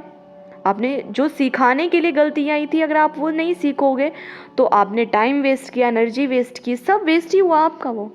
तो सीखना है, गलती आई ही आपको इम्प्रूव करने के लिए होती है, आपको सबक सिखाने के लिए होती है। सबक सीखो, आगे बढ़ो। तो आगे बोल रही हैं वो, दरअसल आकर्षण के नियम द्वारा हम वही गलती बार बार करेंगे जब तक कि परिणामों से हमें इतनी चोट ना पहुँचे कि हम आखिरकार उससे सबक सीख लें। इसी कारण गलतियाँ हमें चोट पहुँचाती हैं, ताकि हम उनसे सीख सकें और उन्हें बार बार न दोहराएं। तो वो क्या कह रहे हैं, तो रौंडा बहन कह रही हैं कि आकर्षण के नियम के अनुसार अगर आप गलती करोगे और बार बार गलती कर रहे हो, तो वो बार बार आप आकर्षित कर रहे हो अपनी ओर, और जब तक, और वो गलती तब तक आपकी लाइफ में आपको दिखेगी, उसका परिणाम आपको तब तक दिखता रहेगा जब तक आप सबक ना सीख लो। जब आप सबक सीख लोगे, वो जो चीज़ थी, वो पेन था, वो सफरिंग थी, वो आपको छोड़ के चला जाएगा। तो ब्रूस ली, उन्होंने एक कोड दिया है कि हर गलती को सिखाने के लिए आई होती है, और जिस दिन आप वो सीख जाते हो, वो दुख दर्द वो सब गायब हो जाता है। तो वही बात है, हमें वो सबक लेना है और आगे बढ़ना है। नहीं लोगे तो आपके पास वो चीज़ बार बार लौट के आएगी। अब इसको उदाहरण से समझते हैं, जैसे कि जब बच्चा छोटा होता है तो वो अच्छे से लिखता नहीं है, उसको लिखना नहीं आता है, पेंसिल पकड़ना नहीं आता है, इरेज करना नहीं आता है, शार्प करना नहीं आता है, तो टीचर उसे सिखाती है, घर पे आके उसकी मम्मी उसको सिखाती है। तो पहले तो शुरू में अच्छे से सिखाया जाता है, नर्सरी, यूकेजी में। अब जैसे जैसे बच्चा बड़ा होता है, मान लो फर्स्ट क्लास में आ गया, सेकंड क्लास में आ गया, अभी भी उसकी हैंड राइटिंग अच्छी नहीं है, 2-3 साल हो गए उसको उस चीज़ पे काम करते करते, पर वो कोई सुधार ही ना कर रहा हो, तो क्या होगा, टीचर भी डांटेगी, मारेगी, मम्मी भी, होता है ना कि हमारी मम्मियाँ तो मार देती थी, जैसे लिख रहे हो उल्टे हाथ पे ही पेंसिल से जोर से मारती थी। तो क्या होता है, उससे फिर बच्चा को जब मार का वो दर्द याद रहेगा, तो उसको याद आएगा कि नहीं, फिर से वो गलती नहीं करनी है, फिर से उसी तरह से गंदी गंदी राइटिंग में नहीं लिखना है। तो हमारी मम्मियाँ भी हमें डांटती हैं, मारती हैं, जब हम सबक नहीं सीखते हैं, जब हम काम अच्छे से नहीं करते हैं, खुद में इम्प्रूवमेंट नहीं लाते हैं। तो इसी तरह से यूनिवर्स भी, जब तक आप किसी चीज़ को सीखोगे नहीं, उससे वो सीख लोगे नहीं और आगे नहीं बढ़ोगे, तब तक वो आपको सिखाएगा। आपकी लाइफ में वैसी चीज़ें बार बार होंगी, इसलिए सीखना है और आगे बढ़ना है। आगे रौंडा बहन कह रही हैं, किसी गलती से सीखने के लिए हमें पहले उसे स्वीकार करना होता है, और यहीं पर कई लोग अटक जाते हैं, क्योंकि वे अपनी गलती के लिए प्रायः किसी दूसरे को दोष देने लग जाते हैं। तो वो कह रही हैं, to learn from a mistake we first have to own it, and this is where many people can become undone because they often blame someone else for their mistake। तो वो कह रही हैं, पहले तो आपने कोई गलती की, उसकी जिम्मेदारी लो, एक्सेप्ट करो इस चीज़ को कि हाँ मैंने किया, ये मुझसे गलती हुई है। पर हम क्या करते हैं, नॉर्मली हम क्या करते हैं, अरे ये मुझसे मैंने थोड़ा ना ये की, ये तो उसकी वजह से हुआ, मैं थोड़ा ना ऐसा कुछ करना चाहता था, सिचुएशंस ऐसी हुई, ये मेरी वजह से थोड़ा ना हुआ, उसने ऐसा कर दिया, उसने ऐसा बोल दिया, तब ऐसा हुआ। हम क्या करते हैं, ब्लेम गेम खेलते हैं, और जो हमारा फेवरेट गेम होता है, हमें बहुत अच्छा लगता है दूसरों पे अपनी चीज़ों को थोपना, हमें बहुत अच्छा लगता है कि अपनी गलतियों को किसी और पे थोप देना। क्यों? क्योंकि उससे क्या होता है, खुद को हल्का महसूस होता है थोड़ी देर के लिए। पर रोंडा बाइन कह रही है कि अगर गलती आपने की है तो उसकी पहले तो रिस्पॉन्सिबिलिटी लो, एक्सेप्ट करो, क्योंकि जब तक आप उसको एक्सेप्ट नहीं करोगे आप इम्प्रूव तो कर ही नहीं पाओगे, और जब आप इम्प्रूव नहीं करोगे मतलब आप सबक नहीं सीख रहे हो, और सबक नहीं सीख रहे हो तो वो बार बार चीज़ आपके साथ होगी। तो सबसे, अगर आप चाहते हो कि ये जो लूप चला हुआ है मिस्टेक का, चाहे वो किसी भी तरह की मिस्टेक हो लाइफ में, जब आपको लग रहा है कि ये बार बार हो रहा है, बार बार हो रहा है, और होता क्या है कि जब भी आप कोई गलती करते हो आपको पेन, सफरिंग, वो नेगेटिव वाले इमोशंस एक बार आपकी लाइफ में आते हैं, है ना, वो आपको पूरी तरह से कई बार अंदर तक झकझोर देते हैं। अगर आप चाहते हो कि उस चीज़ से बाहर आना है तो सबसे पहले तो एक्सेप्ट करो कि हाँ, इसकी जिम्मेदारी मैं लेता हूँ, ये मेरी वजह से हुआ, मैंने ये गलती की है, इसका किसी और को कोई ब्लेम जाता ही नहीं है, चाहे आपकी लाइफ में कुछ हो जाए। दूसरों को ब्लेम देना बंद करो। जब आप ये करना शुरू करोगे तभी आप आगे बढ़ पाओगे, तभी आप उसका सबक सीख पाओगे, और जब तक सबक नहीं सीखोगे लूप नहीं टूटेगा, बार बार वो चीज़ें आपकी लाइफ में आएंगी, और फिर आप बोलोगे मेरी तो ज़िंदगी ऐसी हो गई है, भगवान मुझसे नाराज़ हो गए हैं, मेरी ही लाइफ में ये सब चीज़ें बार बार क्यों होती हैं। भाई इसलिए होती हैं क्योंकि आप सीख ही नहीं रहे हो, और जब तक आप सीखोगे नहीं, सिखाने वाला आपको सिखाता ही रहेगा। इसलिए जल्दी से जल्दी सीखो और आगे बढ़ो, ताकि ये जो दुख, दर्द, कष्ट आपको हो रहा है उससे आप अब उभर पाओ, उससे बाहर आ पाओ। ठीक है, आगे रोंडाबान कह रही हैं, आइए मान लेते हैं कि पुलिस ने तेज गति से गाड़ी चलाने के लिए हमारी गाड़ी को रोक लिया और चालान बना दिया। हम तेज गति से गाड़ी चला रहे थे, इस तथ्य की जिम्मेदारी लेने के बजाय हम पुलिस वालों को दोष देते हैं कि चूंकि वे लोग हाईवे के मोड़ पर झाड़ियों में छिपे हुए थे, इसलिए हम उन्हें नहीं देख पाए। उनके पास रडार गन थी, इसलिए हमारे पास बचने का कोई मौका ही नहीं था। लेकिन दरअसल गलती हमारी थी, क्योंकि हमने ही तेज गति से गाड़ी चलाने का विकल्प चुना था। तो रोंडाबाइन कह रही हैं कि चलो एक सीन क्रिएट करते हैं कि जैसे मान लो कि कई बार ऐसा होता है ना कि ओवर स्पीडिंग की वजह से पुलिस वाले आपका चालान काट देते हैं, तो हम क्या बोलना शुरू कर देते हैं, अरे इन लोगों का तो रोज़ का काम है ये ऊपरी कमाई करने का, रिश्वत लेने का, चालान काटते हैं ये, इनको पता है इससे इनको ऊपरी कमाई हो जाएगी, तो एक तो इनका ये है, और दूसरा अरे ये लोग तो होते ही रिश्वतखोर हैं, इनको तो मौका चाहिए होता है चालान काटने का, पैसे ऐंठने का। तीसरा, खुद तो झाड़ियों में छिपे हुए थे, अब हम तो नहीं देख पाए कि पुलिस वाले हैं आगे, सामने खड़े होते तो हम भी भाई धीरे चलाते, हम देख लेते ना कि आगे पुलिस वाले हैं। मान लो आप टू व्हीलर पे हो तो आप बोल देते ना कि अगर हम देख लेते हैं तो हम तो वहीं से वापस हो जाते, अगर हेलमेट ना पहना हो तो वापस हो जाते ना, कई बार देख लिया आगे पुलिस वाले खड़े हैं, चालान से बच जाते। या आप ये बोल सकते हो कि अरे भाई उनके पास तो रडार गन है, कहाँ से बचते, रडार गन लेकर खड़े हुए हैं, पैसे जो कमाने हैं उन्होंने। अगर आप इस तरह से सोचना शुरू करोगे, ये बोलना शुरू करोगे, तो आप सोचो कि आप क्या कर रहे हो। अपनी अपनी कंट्री के कुछ रूल्स एंड रेगुलेशंस होते हैं, और हर एक रोड पे कुछ रूल्स एंड रेगुलेशंस पहले बनाए होते हैं, इन्फॉर्मेटरी, कॉशनरी, कंपलसरी, हर साइन रोड पे लगे होते हैं, पर हम क्या उन्हें फॉलो करते हैं? नहीं, अपनी सुविधा के अनुसार करते हैं हम उन्हें, हमेशा तो नहीं करते हैं। पर रूल्स एंड रेगुलेशंस के अकॉर्डिंग जब पता है कि इतनी स्पीड लिमिट है इस रोड पे, हम क्या करते हैं, हम तो सोचते हैं कि अरे भाई अभी सड़क खाली है, अभी चलाने में क्या जा रहा है, हम ऐसे सोचते हैं ना, और कर देते हैं ओवर स्पीडिंग और आगे पकड़े जाते हैं। फिर हम बोलते हैं भाई खाली थी सड़क, अगर हमने कुछ नुकसान किया तब तुम चालान काटो, तब हम कुछ ना बोलें। पर ऐसा थोड़ा ना होता है। अब देखो जैसे दुबई जैसी कंट्री है, वहाँ के ड्राइविंग रूल्स बहुत ज़्यादा स्ट्रिक्ट हैं, इतने स्ट्रिक्ट हैं कि वहाँ पे जुर्माना बहुत जल्दी और बहुत ज़्यादा अमाउंट में लगता है। वहाँ पे तो कोई थोड़ा भी मतलब इधर से उधर हो गया ना, लेन में चलता चलता जाता है, तो वहाँ पे तो रूल वायलेट करने का कोई सोच भी नहीं सकता। क्यों? क्योंकि पता है कि अगर वायलेट किया तो बहुत भुगतना पड़ेगा, इसलिए कोई वायलेट करने की सोचता भी नहीं है। पर यहाँ क्या है, यहाँ हम क्या करते हैं, ओवर स्पीडिंग कर देते हैं, बिना हेलमेट के चले होते हैं, बिना बेल्ट लगाए बैठे होते हैं गाड़ी में, है ना। तो हम नहीं उस चीज़ को फॉलो करते। क्यों फॉलो नहीं करते भाई? रूल्स बने हैं तो तुम्हारी सेफ्टी के लिए बने हैं, फॉलो करो उनको। अब फॉलो नहीं करते हैं इसलिए चालान काटे जाते हैं, ताकि चालान के डर से कर दो, पर लोग तब भी नहीं करते हैं। तो पुलिस वालों की उसमें क्या गलती है? ये बोलना कि पुलिस वाले तो ऐसे होते हैं वैसे होते हैं, पैसे ठगने का काम करते हैं। तुम रूल फॉलो कर लो ना, तुम पैसे मत दो, है ना। तो ये एक एग्जाम्पल से रोंडा बायन आज समझा रही हैं कि देखो ये जो हम मिस्टेक करते हैं, तो यहाँ पे ये हमने मिस्टेक की है और ब्लेम किस पे डाल रहे हैं? पुलिस वालों पे। तो ये चीज़ पहले तो बंद कर दो। आगे रोंडा बायन कह रही हैं, अपनी गलती के लिए दूसरों को दोष देने के साथ समस्या यह है कि हम अपनी गलती के दर्द और परिणामों को तो भोगते ही हैं, लेकिन उससे हम कुछ सीख नहीं पाएंगे और परिणाम यह होगा कि हम उसी गलती को दोबारा आकर्षित कर लेंगे।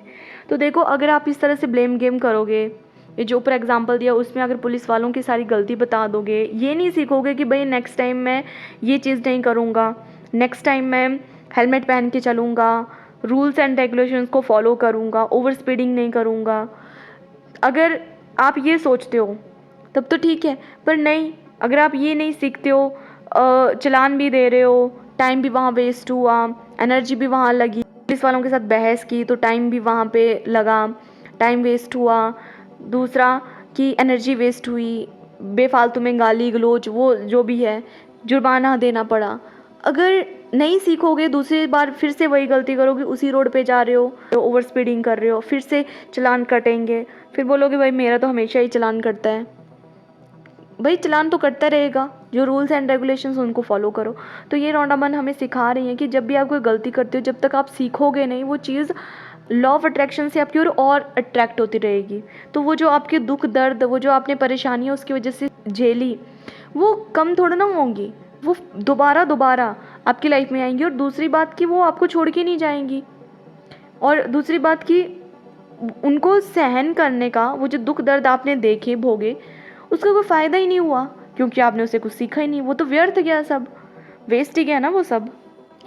आगे रोंडा बायन कह रही हैं, आप इंसान हैं, आपसे गलतियां निश्चित तौर पर होंगी और यह इंसान होने के बारे में बड़ी सुंदर बात है, लेकिन आपको अपनी गलतियों से सीखना चाहिए, वरना आपके जीवन में बहुत सा अनावश्यक दुख दर्द आ जाएगा।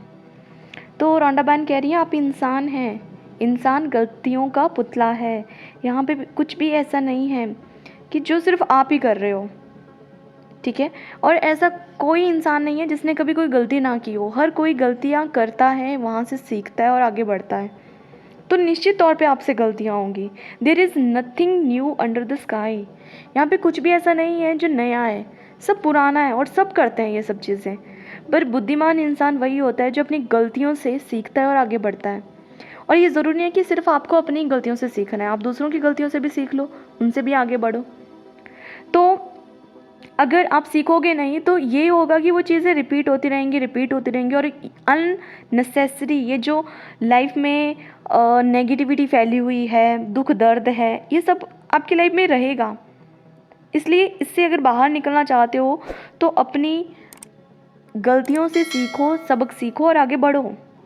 तो आगे रोंडा बायन हमसे पूछ रही हैं, आप किसी गलती से कैसे सीखते हैं? How do you learn from a mistake? कैसे सीखते हैं आप किसी भी गलती से? तो आंसर में रोंडा बायन कह रही हैं, कृतज्ञता, ग्रैटिट्यूड, और आगे है एक्सप्लेनेशन मार्क, कि यहाँ पे ख़त्म बात, सिर्फ और सिर्फ ग्रैटिट्यूड से। अगर आप अपनी गलतियों से कुछ सीखना चाहते हो तो आपको अपनी गलती के प्रति ग्रैटिट्यूड में रहना है, हर चीज़ के प्रति ग्रैटिट्यूड में रहना है।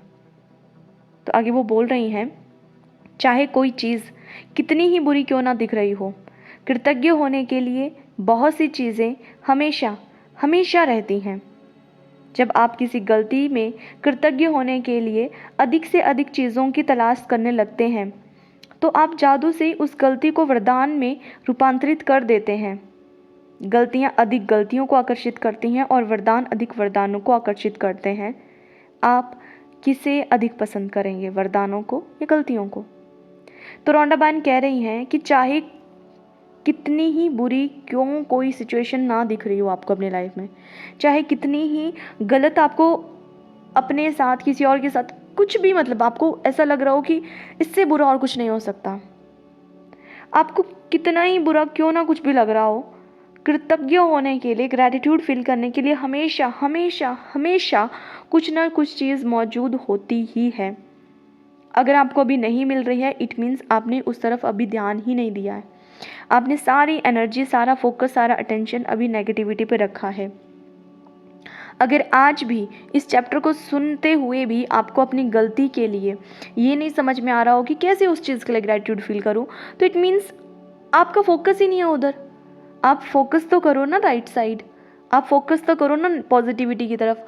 आप सिर्फ और सिर्फ उस अंधेरे में गुम हो, आप भूल ही चुके हो कि वहाँ पे रोशनी भी हो सकती है। आप उस अंधेरे में जीना ही आपने, मतलब एक होता है ना कि सोच लिया है कि इसी में जीना है और इसी के साथ चले जाना है। इतना अंधेरा है ज़िंदगी में, अंधेरा नाम की कोई चीज़ हो रहती ही नहीं है। जैसे ही कोई रोशनी की किरण वहाँ पे आती है, तो आपको उस रोशनी की किरण को आज के चैप्टर से ढूंढना है, उसको पाना है, और वो रोशनी की किरण आपको मिलेगी ग्रैटिट्यूड फील करके, उस चीज़ के लिए कृतज्ञ होके। तो जैसे कि हमने सुना है कि जिस चीज़ के बारे में आप सोचोगे, जो फील करोगे, वो चीज़ आपकी ओर आती रहेगी।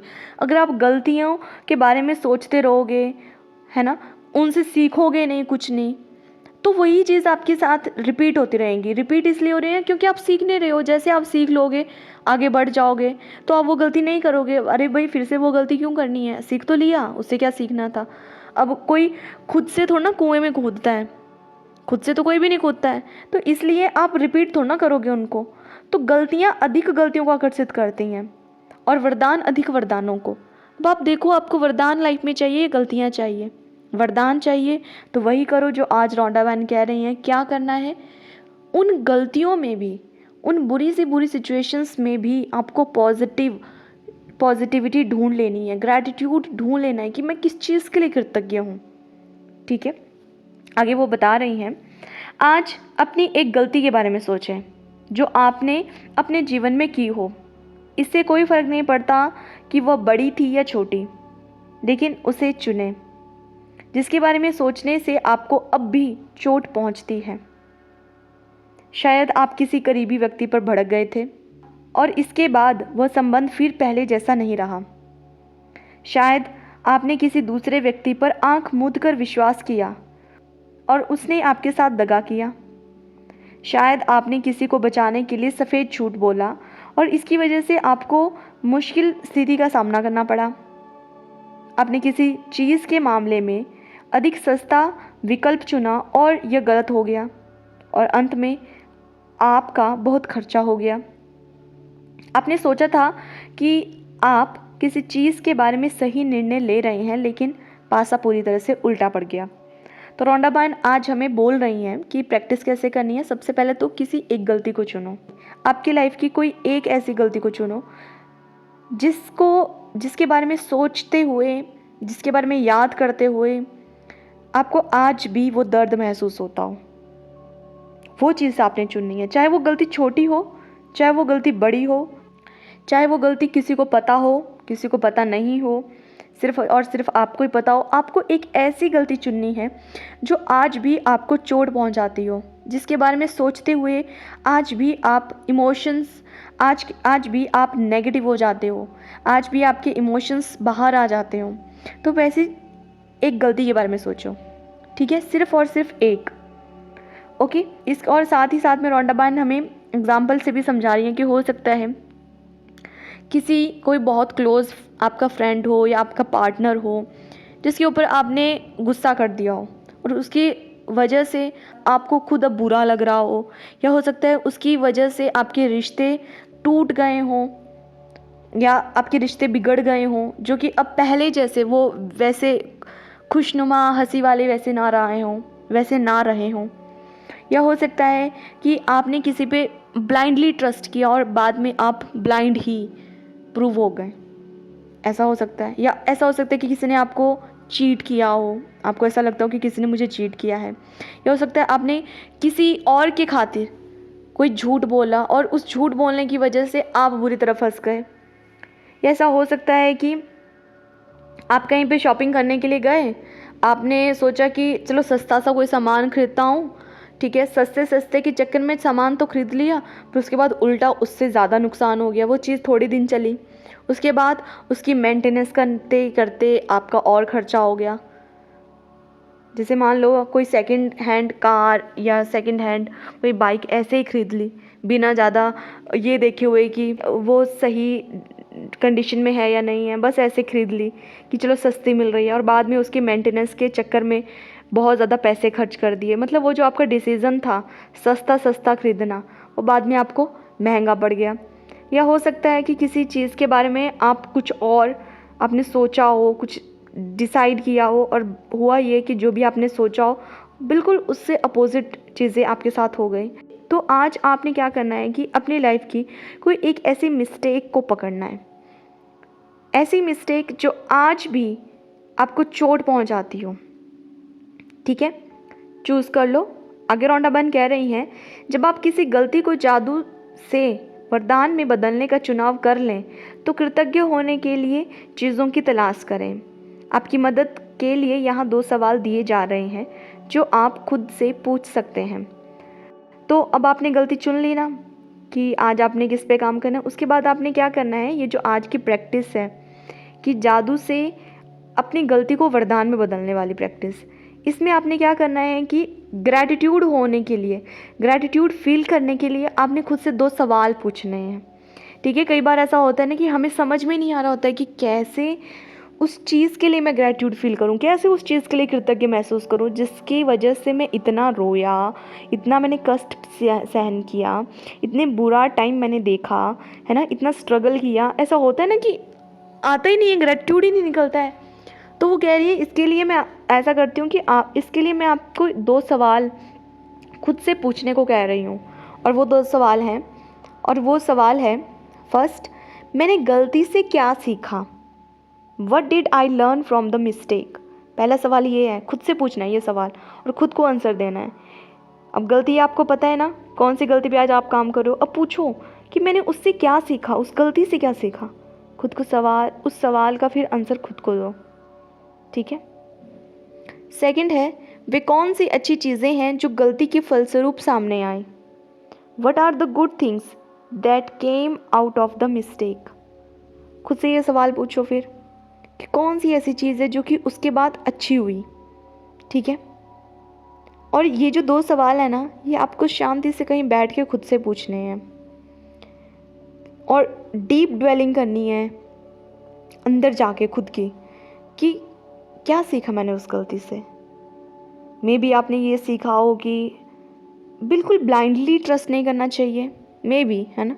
मे बी आपने ये सीखा हो कि जब बहुत गुस्सा आया हो तो अपने वर्ड्स पे थोड़ा कंट्रोल करना चाहिए, उस टाइम चुप रहना चाहिए। मे बी आपने ये सीखा हो कि झूठ नहीं बोलना चाहिए, कुछ भी हो झूठ नहीं बोलना चाहिए क्योंकि झूठ फंसाता ही फंसाता है।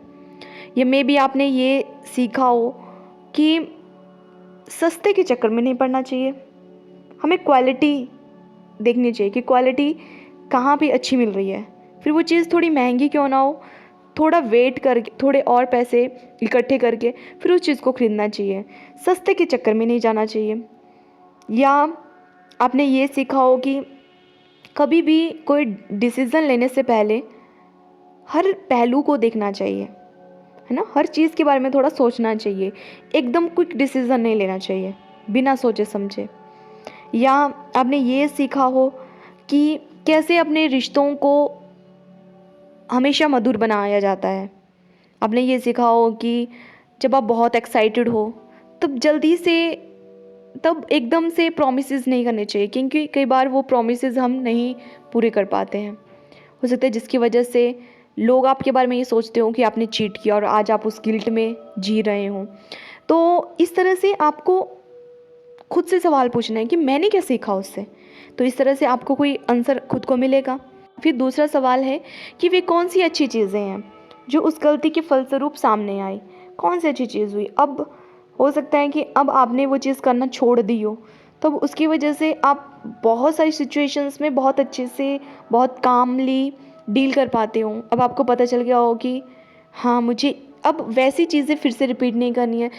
तो अब आप जो भी विकल्प चुनते हो वो आपके लिए सही साबित होते हो। ठीक है? तो इस तरह से आपने खुद से सवाल पूछने हैं और खुद को उसके आंसर देने हैं। आगे रोंडाबाइन कह रही हैं, हर गलती के बारे में कृतज्ञ होने की सबसे अहम चीज़ वे होती है जो आपने उससे सीखी। और गलती चाहे कोई भी हो, हमेशा बहुत सी ऐसी अच्छी चीज़ें भी होती हैं जो उसके फलस्वरूप हुई और उन्होंने आपके भविष्य को बेहतर बनाया।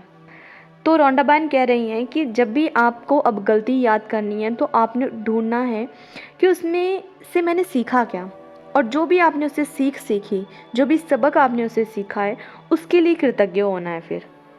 ठीक है? क्योंकि कई बार ऐसा आपने देखा होगा कि कई बार ना हम कोई भी चीज़ नॉर्मल नहीं सीख पाते हैं। जब हम गलती करते हैं, बोलते हैं ना कि ठोकरों से इंसान सीखता है अपनी। तो जब तक हमें ठोकर नहीं लगी होती है ना, हमारे मुंह से आह भी नहीं निकलती है और हम उस भगवान परमेश्वर को याद भी नहीं करते हैं। मतलब मैं पर्सनली ऐसा बिलीव करती हूँ कि जब तक वो अंदर से आह ना निकले ना, तब वो सीख भी हम अच्छे से नहीं सीख पाते हैं। तो इसलिए वो ज़रूरी है, वो गलतियाँ करना बहुत ज़रूरी है, क्योंकि वो हमें जो सिखा के जाती है ना, वो हम फास्ट सीखते हैं। आपने देखा होगा कि जैसे मैंने शुरू में एग्जांपल दिया कि बच्चा जब हैंड राइटिंग बना रहा होता है तो पहले तो वो केयरलेस होकर लिखता रहता है, ऐसे मतलब उल्टे सीधे अक्षर, पकौड़े जैसे अक्षर बना रहा होता है ना। पर जब उसको डांट पड़ती है, उसकी मम्मी उसको डांटती है, स्कूल में टीचर डांटती है, फिर उसको जैसे उल्टे हाथ पे मार भी पड़ती है, पेंसिल से मार पड़ती है, फिर उसको याद आता है कि नहीं, दर्द हुआ था पिछली बार, अब ना अच्छे से लिखूंगा, फिर वो कॉन्शियसली उस काम को करना शुरू करता है। तो अगर आप अपनी ज़िंदगी में देखोगे ना, तो पास्ट में जब भी कोई ऐसी गलती रही होगी, तो अगर आपने उससे सबक सीख लिया तो इट मीन्स कि आपने फास्ट तरीके से बहुत जल्दी वो चीज़ जल्दी से सीख ली। वरना हो सकता है वही चीज़ सीखने में आप 10 साल लगा दें।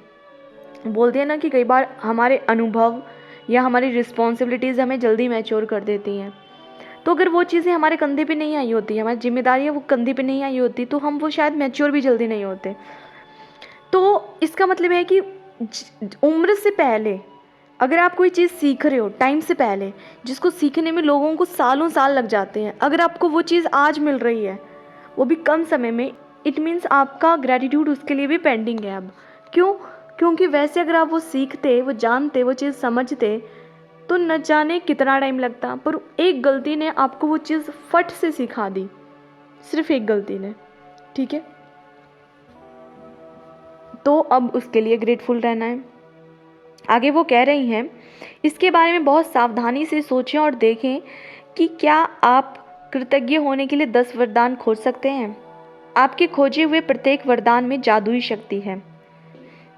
अपनी सूची कृतज्ञता जर्नल में लिख लें या कंप्यूटर पर टाइप कर लें। तो आज रोंडाबाइन बता रही हैं कि आज की प्रैक्टिस को करना कैसे है। सबसे पहले तो उन्होंने हमें कहा कि एक कोई गलती चुन लो, चाहे वो छोटी हो चाहे वो बड़ी हो, जो आज भी आपको चोट पहुंचाती हो। ठीक है? पहले एक गलती को चूज़ कर लिया अपनी लाइफ की। फिर आपको 2 सवाल खुद से पूछने थे। पहला सवाल था कि मैंने गलती से क्या सीखा। दूसरा सवाल था कि वे कौन सी अच्छी चीज़ें हैं जो गलती के फलस्वरूप सामने आई।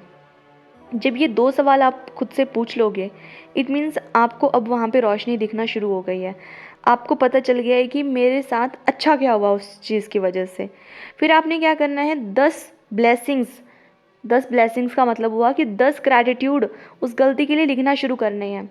और उनको कैसे लिखना है? अपने कॉपी पेन पे।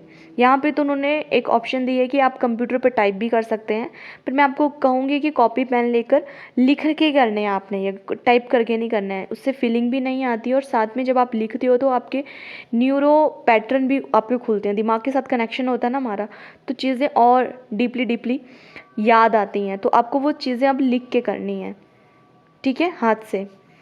आगे रोंडाबाइन कह रही हैं, आइए पुलिस कार द्वारा तेज गति से गाड़ी चलाते हुए पकड़े जाने का उदाहरण लेते हैं जिसमें आप पर जुर्माना हुआ। तो वही एग्जाम्पल फिर से लेते हैं, ओवर स्पीडिंग वाला, जिसकी वजह से चालान कटा था। तो अब देखो कि आप वो गाड़ी वाले हो, आपका चालान कटा है, 1000 रुपये, 5000 रुपये, जो भी जुर्माना कटा ओवर स्पीडिंग के चक्कर में। पहले तो आप कैसे पर्सन थे, आप क्या बोल रहे थे कि अरे ये पुलिस वाले तो ऐसे ही होते हैं, झाड़ियों के पीछे छिपे रहते हैं, है ना, रडार गन लेकर खड़े रहते हैं ताकि पैसे कमा सकें, पैसे ऐंठ सकें। पहले तो आप ऐसे थे। अब आपने क्या किया कि इस चीज़ पे काम किया, खुद से सवाल पूछे वो दो। फिर अब आपको पता चल रहा है कि इसमें भी मैं अच्छा देख सकता हूँ, इसमें भी मैं ग्रेटफुल हो सकता हूँ, इसमें क्या सीखने लायक बातें हैं वो मैं अब जान सकता हूँ। ठीक है, अब आप ग्रेटफुल इंसान बन रहे हो ना। अब आप ये चैप्टर प्रैक्टिस कर रहे हो, आज की मैजिकल प्रैक्टिस को प्रैक्टिस कर रहे हो। तो अब आपने क्या करना है, कॉपी पेन लेना है और 10 ब्लेसिंग्स लिखनी है। तो नंबर 1, मैं पुलिस वालों के प्रति कृतज्ञ हूँ कि वे मुझे अपने आप को चोट पहुँचाने से रोकना चाहते हैं, क्योंकि वास्तव में वे ऐसा ही करने की कोशिश कर रहे थे। देखो, अगर आप ओवर स्पीडिंग करोगे, ठीक है, भले ही सड़क खाली हो, पर आगे से क्या आ जाए कुछ भी हो सकता है ना। तो कई बार क्या होता है कि खाली सड़क के चलते चलते हम वैसा कर देते हैं, बाद में हमारी वो आदत बन जाती है। बाद में आप ओवर स्पीडिंग करते रहोगे, ध्यान ही नहीं रहेगा कर रहे हैं, है ना। और कई बार इस तरह से एक्सीडेंट्स हो जाते हैं। तो पुलिस वालों का काम क्या है, हमारी सुरक्षा करना। उनको बोला गया है कि भाई ओवर स्पीडिंग होगी तो तुम चालान काटो, क्योंकि चालान के डर से लोग ओवर स्पीडिंग नहीं करेंगे। उनका तो वो काम है भाई, रूल्स एंड रेगुलेशंस है। अगर आपको पुलिस वालों से इतना वो है कि वो ये ऐसा करते हैं इसलिए करते हैं, तो तुम भाई स्पीडिंग लिमिट में रखो, तुम इतना मौका ही ना दो। पर जब आप ओवर स्पीडिंग कर रहे हैं, इसका मतलब उनको जो काम मिला है हमारी सेफ्टी का, वो तो अपना काम अच्छे से करेंगे। तो वो यही चाहते हैं कि हम ना तो खुद को नुकसान पहुंचाएं, खुद को चोट पहुंचाएं, ना किसी और को। तो वो तो हमारे लिए काम कर रहे हैं, तो इसके लिए तो भी ग्रेटफुल होना बनता है। ठीक है। सेकंड, मैं पुलिस के प्रति कृतज्ञ हूँ, क्योंकि अगर ईमानदारी से सोचा जाए तो मैं उस वक्त दूसरी चीज़ों के बारे में सोच रहा था और मेरा ध्यान सड़क पर नहीं था। तो वो कह रहे हैं कि मैं ग्रेटफुल हूँ पुलिस वालों का, क्योंकि एक्चुअल में मैं उस टाइम किसी और चीज़ के बारे में सोच रहा था। हो सकता है कि आपकी कोई मीटिंग हो, या आपको कहीं फंक्शन में जाना हो, या आपका हो सकता है कि अपनी बीवी के साथ आपने कहीं मूवी देखने जाना हो, टाइम हो रहा हो, तो आप फास्ट चला रहे हो गाड़ी, ओवर स्पीडिंग उस वजह से आपने की हो। तो हो सकता है आप किसी और चीज़ के बारे में सोच रहे हो, और उसके बारे में आप सोच रहे थे और आपका तो ध्यान ही नहीं है सड़क पे, आपको तो ध्यान ही नहीं है कि आपकी स्पीड कहाँ पहुँच गई है। तो एक बात ये भी हो सकती है। तो इसके लिए आप ग्रेटफुल हो, क्योंकि मेरा ध्यान सच में ही नहीं था उस चीज़ पे कि मेरी स्पीड कहाँ जा रही है। थर्ड है, मैं पुलिस के प्रति कृतज्ञ हूँ, क्योंकि ऐसे टायरों के साथ इतनी तेज गति का जोखिम लेना मूर्खतापूर्ण था, जिन्हें बदलने की ज़रूरत थी। तो फिर याद आया कि भाई मेरे टायर तो ऐसे हो गए हैं कि मेरे टायर तो सर्विस मांगते हैं, या मेरे टायर तो बदलने के लिए हो गए हैं, घिस गए हैं पूरे। तो फिर जब सोचना शुरू किया, तब फिर से ग्रैटिट्यूड फील किया पुलिस वालों का, क्योंकि भाई ऐसे टायरों के साथ जो अब इस कंडीशन में हो, उनके साथ ओवर स्पीडिंग करना सच में खतरे को खुद आवाज़ देने के बराबर है, क्योंकि उनको तो बदलने की ज़रूरत है। इसके लिए ग्रेटफुल कि अच्छा हुआ उन्होंने रोका, चालान काटा और मुझे बताया कि तुम ओवर स्पीडिंग कर रहे हो, तो मुझे तो भाई ध्यान रखना चाहिए कि मेरे तो टायर भी ऐसे हैं, है ना। फोर्थ पॉइंट है, मैं चेतावनी की घंटी बजाने के लिए पुलिस का कृतज्ञ हूँ। जुर्माना होने से मुझ पर असर पड़ा, और इससे मैं भविष्य में अधिक सचेत रहूँगा तथा ज़्यादा सावधानी से गाड़ी चलाऊँगा। तो जैसे पुलिस वाले क्या करते हैं, सीटी बजा के ऐसे इशारा करते हैं ना कि साइड में लगा लो गाड़ी, है ना, उतरो, फिर चालान कटवाओ अपना।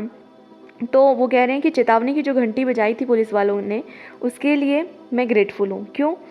क्योंकि अब चालान तो कट गया है, पैसे तो लगे हैं, तो अब मुझे इस बात से ये पता चला कि भाई फ्यूचर में मुझे अब सचेत होकर कॉन्शियसली काम करना है, इस बारे में ध्यान रखना है कि मेरी स्पीड लिमिट क्या जा रही है, मैं अच्छे से गाड़ी चला रहा हूँ, रूल्स एंड रेगुलेशंस फॉलो कर रहा हूँ या नहीं कर रहा हूँ। तो आगे से इसकी वजह से मैं सावधानी से गाड़ी चलाऊँगा, तो इसके लिए मैं ग्रेटफुल हूँ। फिफ्थ पॉइंट है, मैं पुलिस के प्रति कृतज्ञ हूँ, क्योंकि न जाने कैसे मेरे मन में यह अजीब विचार था कि मैं पकड़ में आए बिना और खुद को जोखिम में डाले बगैर तेज गाड़ी चला सकता हूँ। पुलिस की गंभीरता से मुझे यह बात समझ में आ गई कि मैं स्वयं और दूसरों को गंभीर खतरे में डाल रहा था। तो वो कह रहे हैं कि मैं इसके लिए पुलिस वालों को कृतज्ञ हूँ, क्योंकि मैं ना ऐसे सोचता था कि मैं तो भाई प्रो लेवल का ड्राइवर हूँ, मैं ओवर स्पीडिंग करूँगा या मैं इस तरह से बड़े एडवेंचरस तरीके से ये ओवर स्पीडिंग करते हुए गाड़ी चलाऊँगा। तो इससे मैं, एक होता है ना कि बड़ा स्वैग है अपना, ये बड़ा स्टाइल है, ये मैं खुद पे, एक होता है ना कि बहुत ज़्यादा वो फील करना स्वैग जैसा। तो ऐसा कुछ नहीं है भाई, सीरियस रहो, जो रूल्स एंड रेगुलेशंस है उनको फॉलो करो, क्योंकि पता नहीं चलता है, कभी भी कुछ भी हो सकता है। तो इसलिए सही है ना कि सावधानी से पूर्वक चलो, इससे आप भी सुरक्षित रहोगे तो साथ में दूसरे लोग भी सुरक्षित रहेंगे। इसके लिए मैं ग्रेटफुल हूँ पुलिस वालों का। 6th पॉइंट है, मैं पुलिस के प्रति कृतज्ञ हूँ, क्योंकि यदि मैं तेज गति से वाहन चलाने वाले दूसरे लोगों से अपने परिवार के सदस्यों के लिए उत्पन्न हो रहे जोखिम के बारे में सोचता हूँ, तो निश्चित रूप से चाहता हूँ पुलिस तेज गति से गाड़ी चलाने वालों को रोके। तो वो कह रहे हैं कि मैं पुलिस वालों के प्रति इसलिए भी कृतज्ञ हूँ, क्योंकि जिस तरह से मैं तेज गाड़ी चला रहा था उससे मैं खुद का तो नुकसान कर ही रहा था, साथ ही साथ में मेरे परिवार वाले लोग, अगर मुझे कुछ हो जाता तो वो खतरे में आ जाते, वो जोखिम उठाते। तो इससे मुझे अब ये फील हुआ कि मुझे खुद के लिए, अपनों के लिए, सबके लिए रूल्स एंड रेगुलेशंस के अकॉर्डिंग जो स्पीड लिमिट किसी रोड की दी गई है उसी में गाड़ी चलानी है, ताकि हम सब लोग सुरक्षित जी सकें। तो इसके लिए मैं तो अब ये चाहता हूँ कि हाँ, जिस तरह से मैं ओवर स्पीडिंग कर रहा था और पुलिस वालों ने मेरा चालान काटा, मुझे बताया कि तुम गलत कर रहे हो, उस तरह से वो सबको रोकें जो भी ओवर स्पीडिंग करता है या कोई रूल वायलेट करता है। नंबर 7, मैं पुलिस वालों के प्रति सचमुच कृतज्ञ हूँ कि वे यह काम करते हैं ताकि सड़क पर हर व्यक्ति और परिवार की सुरक्षा सुनिश्चित हो सके। तो वो कह रहे हैं कि मैं पुलिस वालों के प्रति सच में कृतज्ञ हूँ कि वो अपनी ड्यूटी अच्छे से कर रहे हैं। हम नहीं कर रहे हैं अच्छे से। हमारा क्या ड्यूटी है कि अगर आप गाड़ी चला रहे हो तो हमारी ये ड्यूटी है कि हम रूल्स एंड रेगुलेशंस में गाड़ी चलाएं, रूल्स में बंद के गाड़ी चलाएं, जैसे रूल्स बोलते हैं। पर अब हम तो नहीं कर रहे हैं, पर वो तो अपना काम अच्छे से कर रहे हैं, वो तो अपनी ड्यूटी निभा रहे हैं। तो उसके लिए मैं उनका कृतज्ञ हूँ, क्योंकि वो अपनी ड्यूटी अच्छे से निभा रहे हैं।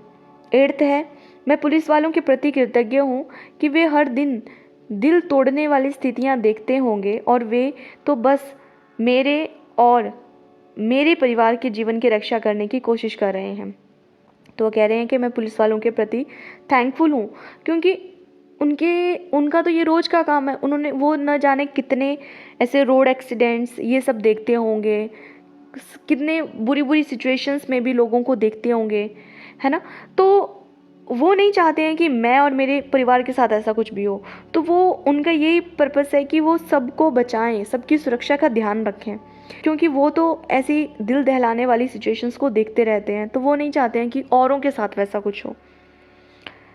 नंबर 9, मैं यह सुनिश्चित करने के लिए पुलिस के प्रति कृतज्ञ हूँ कि मैं सुरक्षित घर पहुँच जाऊँ और हर बार की तरह अपने घर का दरवाज़ा खोलते ही अपने परिवार से वैसे ही मिलूँ जैसे हमेशा मिलता हूँ।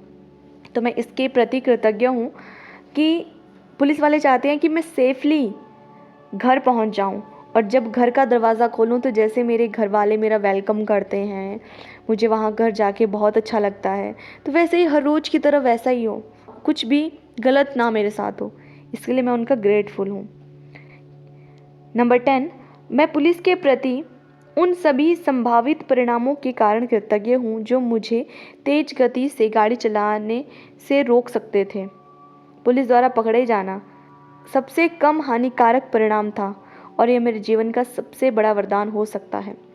तो वो कह रहे हैं कि मैं इसलिए ग्रेटफुल हूँ पुलिस वालों का कि जो कुछ भी ऑल द पॉसिबल कंसिक्वेंसेस, जो कुछ भी मेरे ओवर स्पीडिंग करने की वजह से हो सकते थे, उन सब से मुझे बचाया। और ये जो उन्होंने मुझे रोका, मुझसे चालान काटा, कुछ पैसे लिए, वो तो बहुत छोटा, मतलब एक होता है ना कि नुकसान हुआ मेरा, वो तो बहुत छोटा है। अगर मुझे कुछ हो जाता तो वो कितना बड़ा नुकसान होता। तो जब उनने इस बारे में सोचा, डीपली सोचा, तो उनको समझ में आया कि भाई जो हुआ अच्छा हुआ। और ये तो हम सुनते ही आ रहे हैं अपने बुजुर्गों से, बचपन से ये सुनते ही आ रहे हैं सबसे कि सब अच्छा होता है, सब बहुत बढ़िया होता है, सब हमारे लिए काम कर रहा होता है, और हर चीज़ में कुछ ना कुछ अच्छा छिपा होता है, बस हमें उसे ढूंढना होता है, थोड़ा सा पेशेंस रखना होता है। हर चीज़ हमारे अच्छे के लिए होती है, पर कई बार हमें उस वक्त वो चीज़ समझ में नहीं आती है। पर अब इस चैप्टर को पढ़ने के बाद से हमने हर अपने पेन पॉइंट को ढूंढना है, अपनी गलती को ढूंढना है, और फिर खुद से वो 2 सवाल पूछ, फिर ऐसी 10 चीज़ें उसके बारे में ढूंढनी है जिसकी वजह से हम उसके लिए कृतज्ञ हो सकते हैं। ठीक है, तो आगे रॉन्डा बहन कह रही हैं, मैं आपसे प्रबल आग्रह करती हूँ कि आपने अपने जीवन में जो भी गलतियाँ की हैं, जिनके बारे में आप अब भी बुरा महसूस करते हैं, उन्हें याद करें और समय लगाकर इस बेहतरीन तथा जादुई अभ्यास को पूरा करें। इस बारे में सोचें, एक गलती में कई वरदान देने की शक्ति है। इस तरह के लाभ भला किस दूसरी चीज़ से मिल सकते हैं। तो रॉन्डा बहन कह रही हैं कि मैं आपसे स्ट्रांगली ये अर्ज कर रही हूँ, मैं आपसे ये प्रबल आग्रह कर रही हूँ कि आपने लाइफ में जो भी गलतियाँ की हैं, जिनके बारे में आज भी आप बुरा महसूस करते हो, सबसे पहले तो आप उन सब के लिए बारी बारी से ये जो प्रैक्टिस है आज की मैजिकल प्रैक्टिस, इसको करना शुरू करो। क्योंकि जब तक आप उस जख्म को सिर्फ कुरेदोगे, ठीक है, याद कर रहे हो उसको, उस पर मलहम नहीं लगाओगे, वो भरेगा नहीं। तो उससे उस पर मलहम लगाने का मतलब है कि उसके बारे में अब ग्रेटफुल होना शुरू कर दो। उसको जब भी याद करो तो पहले तो खुद से वो 2 सवाल पूछो कि क्या उसने मुझे सिखाया, और उस मिस्टेक को करने के बाद से मेरी लाइफ में क्या चेंज हुआ। ठीक है, तो वो 2 सवाल पूछने के बाद फिर आपको खुद से 10 पॉइंट निकालने हैं उसके लिए ग्रेटफुल होने के, और जब आप ऐसा कर लोगे वो मलहम का काम कर देंगे। फिर धीरे धीरे वो जो चोट थी आपकी, वो जो गलती जो कि आपको बार बार परेशान कर रही थी, दर्द दे रही थी, दुख दे रही थी, फिर वो देना बंद कर देगी। क्यों? क्योंकि अब आपने उसकी ड्रेसिंग कर दी, आपने उसको अब हील करने पे काम कर रहे हो। तो आज का ये जो मैजिकल प्रैक्टिस है वो आपकी हीलिंग के ऊपर है। क्योंकि कई बार लाइफ में कुछ ऐसे नासूर जख्म हमने पैदा कर लिए होते हैं जिनको हम बार बार कुरेदते रहते हैं और उनको बिल्कुल ऐसा छोड़ देते हैं कि जिसकी वजह से हमेशा हमें हर वक्त दर्द ही रहता है। तो आज से हमने हीलिंग पे काम करना है। आज के जो चैप्टर है वो हीलिंग करवा रहा है हमारी, इसलिए आज हमें अपनी गलतियों को वरदान में बदलना है। तो रॉन्डा बहन कह रही हैं कि मैं आपसे कह रही हूँ, विनती करती हूँ कि आप आज इस प्रैक्टिस को करना शुरू कर दें। क्योंकि अब इस चैप्टर को सुनने के बाद से अब तो आपको समझ में आ गया होगा कि हर गलती में कई वरदान छुपे होते हैं, कई वरदान। एक गलती में पता नहीं न जाने कितने वरदान छुपे होंगे। अभी तो हमने सिर्फ 10 ढूंढे, है ना। अब आप जितने ढूंढ सकते हो उतने ढूंढो। जितना ज़्यादा ढूंढोगे, जितनी बार ढूंढोगे, उतना फास्ट आपकी हीलिंग होगी। तो अब ये आप पे डिपेंड करता है, आपको अपनी हीलिंग फास्ट करनी है, नहीं करनी है, स्लो करनी है, कैसी करनी है, सब आपके ऊपर है। ठीक है, तो अब बताओ, क्या दूसरी बार अब आप अपनी गलती को, मिस्टेक को आप कभी भी उसको बुरा बोलोगे? नहीं, अब नहीं बोल पाओगे। अब आपको समझ में आ गया कि भाई अगर मैं बुरा भला बोल रहा हूँ, इट मीन्स मैंने उसमें अभी तक अच्छाई नहीं ढूंढी है, मैं अभी तक उसमें कोई ग्रेटफुल होने का वो ढूंढ ही नहीं पाया, मौका ही नहीं ढूंढ पाया कि किस चीज़ के लिए मैं ग्रेटफुल हूँ। अभी तक मैंने उससे सबक ही नहीं सीखा, तो सबक सीखना बाकी है, इसलिए सबक सीखो और आगे बढ़ो। ओके, तो आइए अब बात करते हैं प्रैक्टिस की। तो मैजिक प्रैक्टिस नंबर 26, जादुई क्रमांक 26, magically transform mistakes into blessings. जादू से अपनी गलतियों को वरदान में बदलें। Point number 1, count your blessings. अपनी नियामतें गिनें। 10 नियामतों की सूची बनाएं, लिखें कि आप क्यों कृतज्ञ हैं। अपनी सूची दोबारा पढ़ें और हर नियामत के अंत में कहें धन्यवाद, धन्यवाद, धन्यवाद। उस नियामत के लिए ज़्यादा से ज़्यादा कृतज्ञता महसूस करें। सेकंड है, किसी एक गलती को चुनें जो आपने अपने जीवन में की है। तो आज आपको क्या करना है, इस मैजिकल प्रैक्टिस को करने के लिए किसी एक गलती को सिर्फ और सिर्फ एक पिक करनी है आज के लिए, ठीक है। और हर दिन जब भी आप इस प्रैक्टिस को करोगे तो सिर्फ एक पिक किया करनी, ओके, एक टाइम पे एक। सेकंड है, उस गलती के फलस्वरूप कुल 10 वरदान खोजें जिनके लिए आप कृतज्ञ हो सकते हैं, उन्हें लिख लें। उसके बाद आपने क्या करना है, 10 पॉइंट्स ऐसे ढूंढें जिसके लिए आप ग्रेटफुल हो सकते हो और फिर उनको लिख लेना है अपनी कॉपी पे।